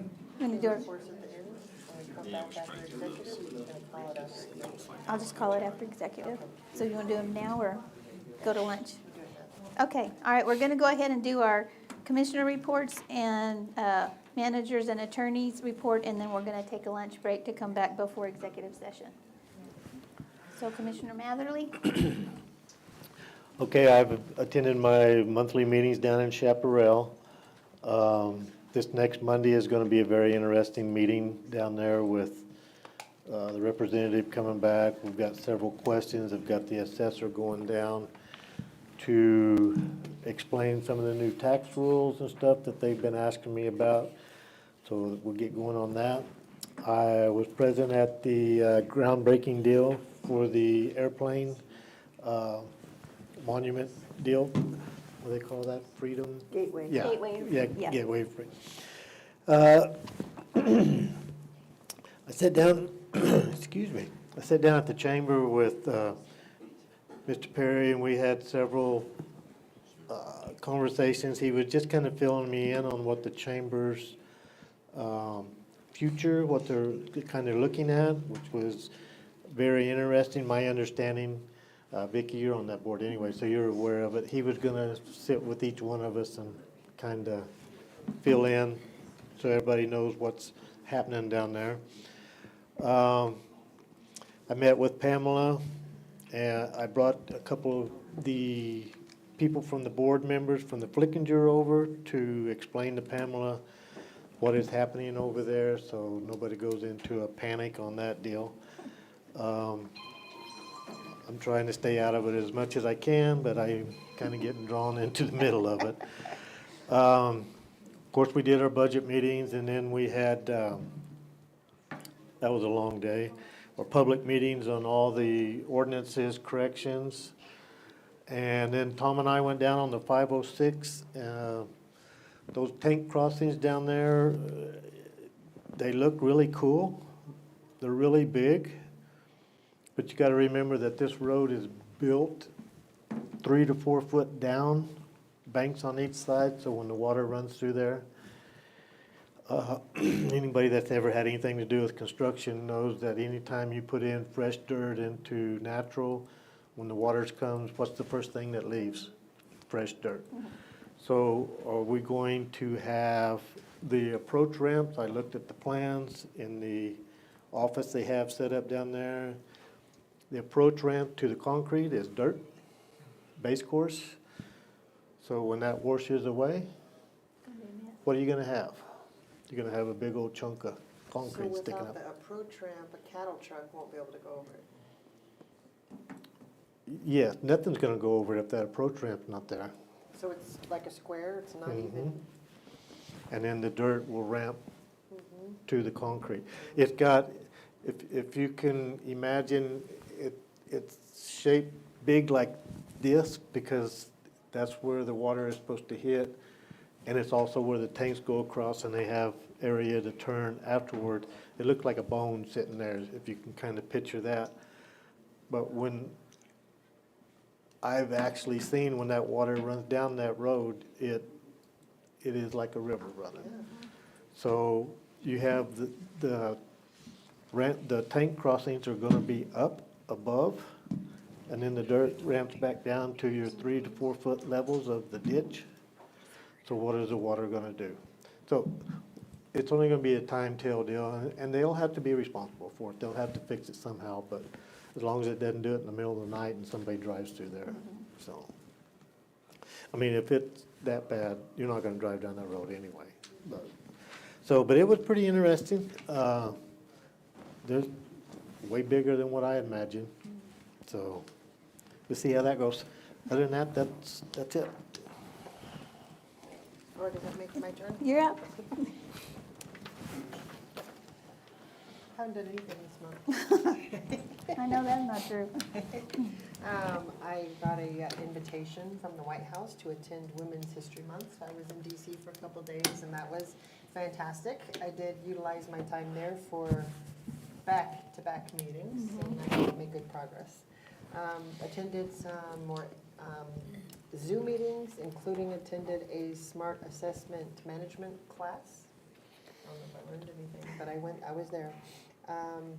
I went to the Gateway ribbon cutting, also had a chamber meeting, and then I do want to throw out a congratulations to our newly elected district attorney for what we think is the largest prosecution in the state of New Mexico for that conviction of 400 and something years. So good job. I want to throw that out to our district attorney, Ryan. Yep, He did a he's good good. I know you did more than that. That's all I did. Okay, I attended the Western State Sheriff's Conference in Reno, Nevada, and I paid for this myself before anybody gets their panties in a wad about that. I didn't know if it would be beneficial for me to go for the county, so I thought I'm gonna go because I've always wanted to go, and I 1000% feel like I benefited from it. I mean, the classes there were amazing. I actually got to talk to Tom Holman, talk to him about some issues in New Mexico, so it was worth my money to go out there for that. Had a meeting with Forest Service, attended the groundbreaking for the F4 project, attended a meeting at the Chamber of Commerce to give an update on the county, and I attended a meeting with the New Mexico Arizona Coalition of Counties, and I was voted in as president, so. Well, I know, I need something else to do. Was the guest on the 12:30 a.m. radio show, that was a lot of fun. Attended a Tularosa Basin Regional Dispatch Authority meeting. Attended a Forest Service meeting in Cloudcroft to discuss the upcoming fire season, and that was very interesting. It was a good conglomeration of different agencies coming together. I volunteered at our History Museum. Attended another Tularosa Basin Regional Dispatch Authority meeting. Attended a Zoom meeting with the Goss family, Margaret Byfield, and attorneys regarding the issues they're having on their grazing allotment. Attended a New Mexico Association of Counties Executive Board meeting. Attended the county budget meeting that went on all freaking day, and a public meeting that afternoon. It was a long day. And then night before last, I attended a Firewise meeting in Tiburon, and Chief Tony McWilliams really put on a good presentation up there, and Jacob was up there. And it was probably an hour and 15 minutes. He gave out really good information. There wasn't too many statistics to where we lost the crowd. I thought it was probably one of the best meetings we've had. It was really good. And then I attended another Forest Service meeting yesterday. So that's what I've been up to. Commissioners, of course, nonstop meetings, but those that are noteworthy, I have a standing meeting every Monday with our broadband consultants to continue stakeholder meetings and moving ways forward, looking into grants we can utilize. In regards to the broadband consultants, the original grant we got last year for funding for those consultants, the bill did pass in session, so that grant got extended from June 25 to June 26.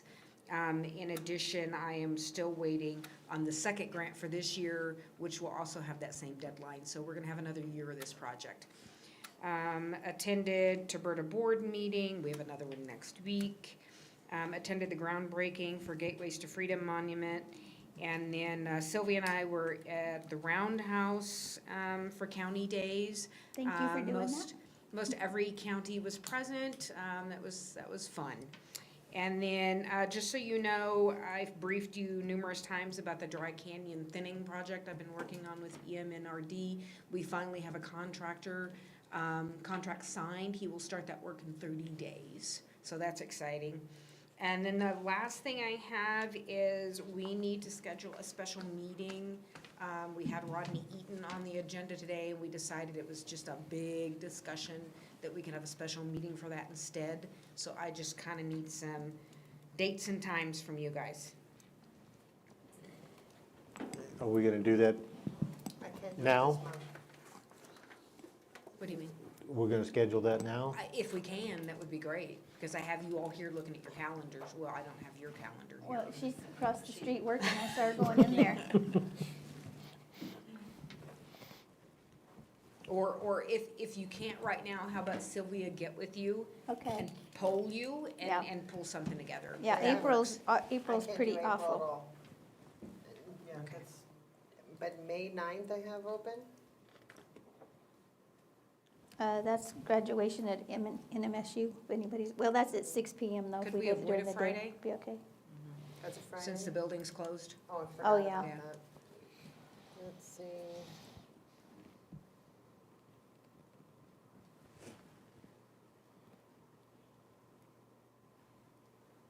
I have the 13th in the morning.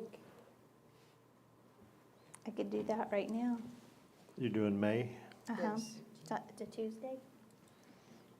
I'm pretty sure I'll be here and available then. Okay. What time? 9? 9 AM? On the 13th. Perfect, thank you.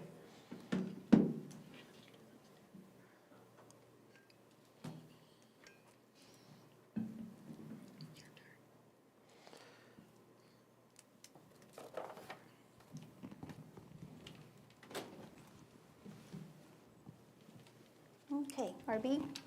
Commissioners, I attended most of the meetings that have already been brought up.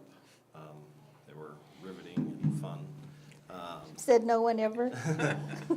The only thing I think that didn't get mentioned was our meetings with the Army Corps of Engineers.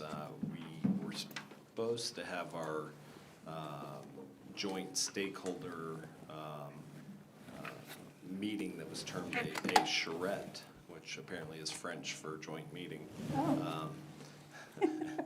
They said it was used in the military, and I said, well, we never used it in the Marine Corps, but that's Marines probably because don't it's talk like too that. fancy. Yeah. But unfortunately, we had to cancel it because there's a federal freeze on a lot of travel funding, and so it's postponed until that's lifted, or we just decide to go ahead and do a virtual one. But we're making good progress on that, and we have a lot of agencies that have agreed to participate and be involved, which is refreshing and optimistic, including the State Land Office, BLM, and Forest Service are both going to be there. Highlands University, and they have a watershed restoration institute, and so they'll be there, and hopefully New Mexico Tech, and so should be good things that come out of it, but we'll keep you posted on when we get to reschedule that. But I don't think I have anything else beside that. I did have a question for Commissioner Varela. When you were talking about the tank crossings, and you said trailers couldn't go over them, or if there wasn't like a ramp on the front and rear facing, were you talking when there were water issues or anytime? If that was to wash out Okay. and be left Uh-huh. for, well, this has taken, what, 3 years for the government to build these? So 3 years for repair, then the cattle trucks, cattle trailers couldn't go There ain't over it. nothing gonna go over them, Right. nothing, Okay. period. That's, that repair time, I mean, that's directly affecting our ranchers up there. Yeah, and I brought that up to them this summer. I will follow up with them again, especially now since they're building, but I just wanted to make sure you weren't saying that, I guess it needs to be there whether it rains or not, because if it rains, then it'll be an issue. But I was wondering, like, without rain, would it still be an issue? Well, are they expecting us to maintain that ramp portion? Is, where's that gonna come? It's a good question. They're gonna maintain the crossings, but where does the crossing begin and end? Right. If it gets maintained, the county will probably do the approach whenever they grade. It's a very gradual slope, so any semis, pots, or whatever will be able to get over it. That was one thing I was looking at on the elevations and grade that they had on it, so.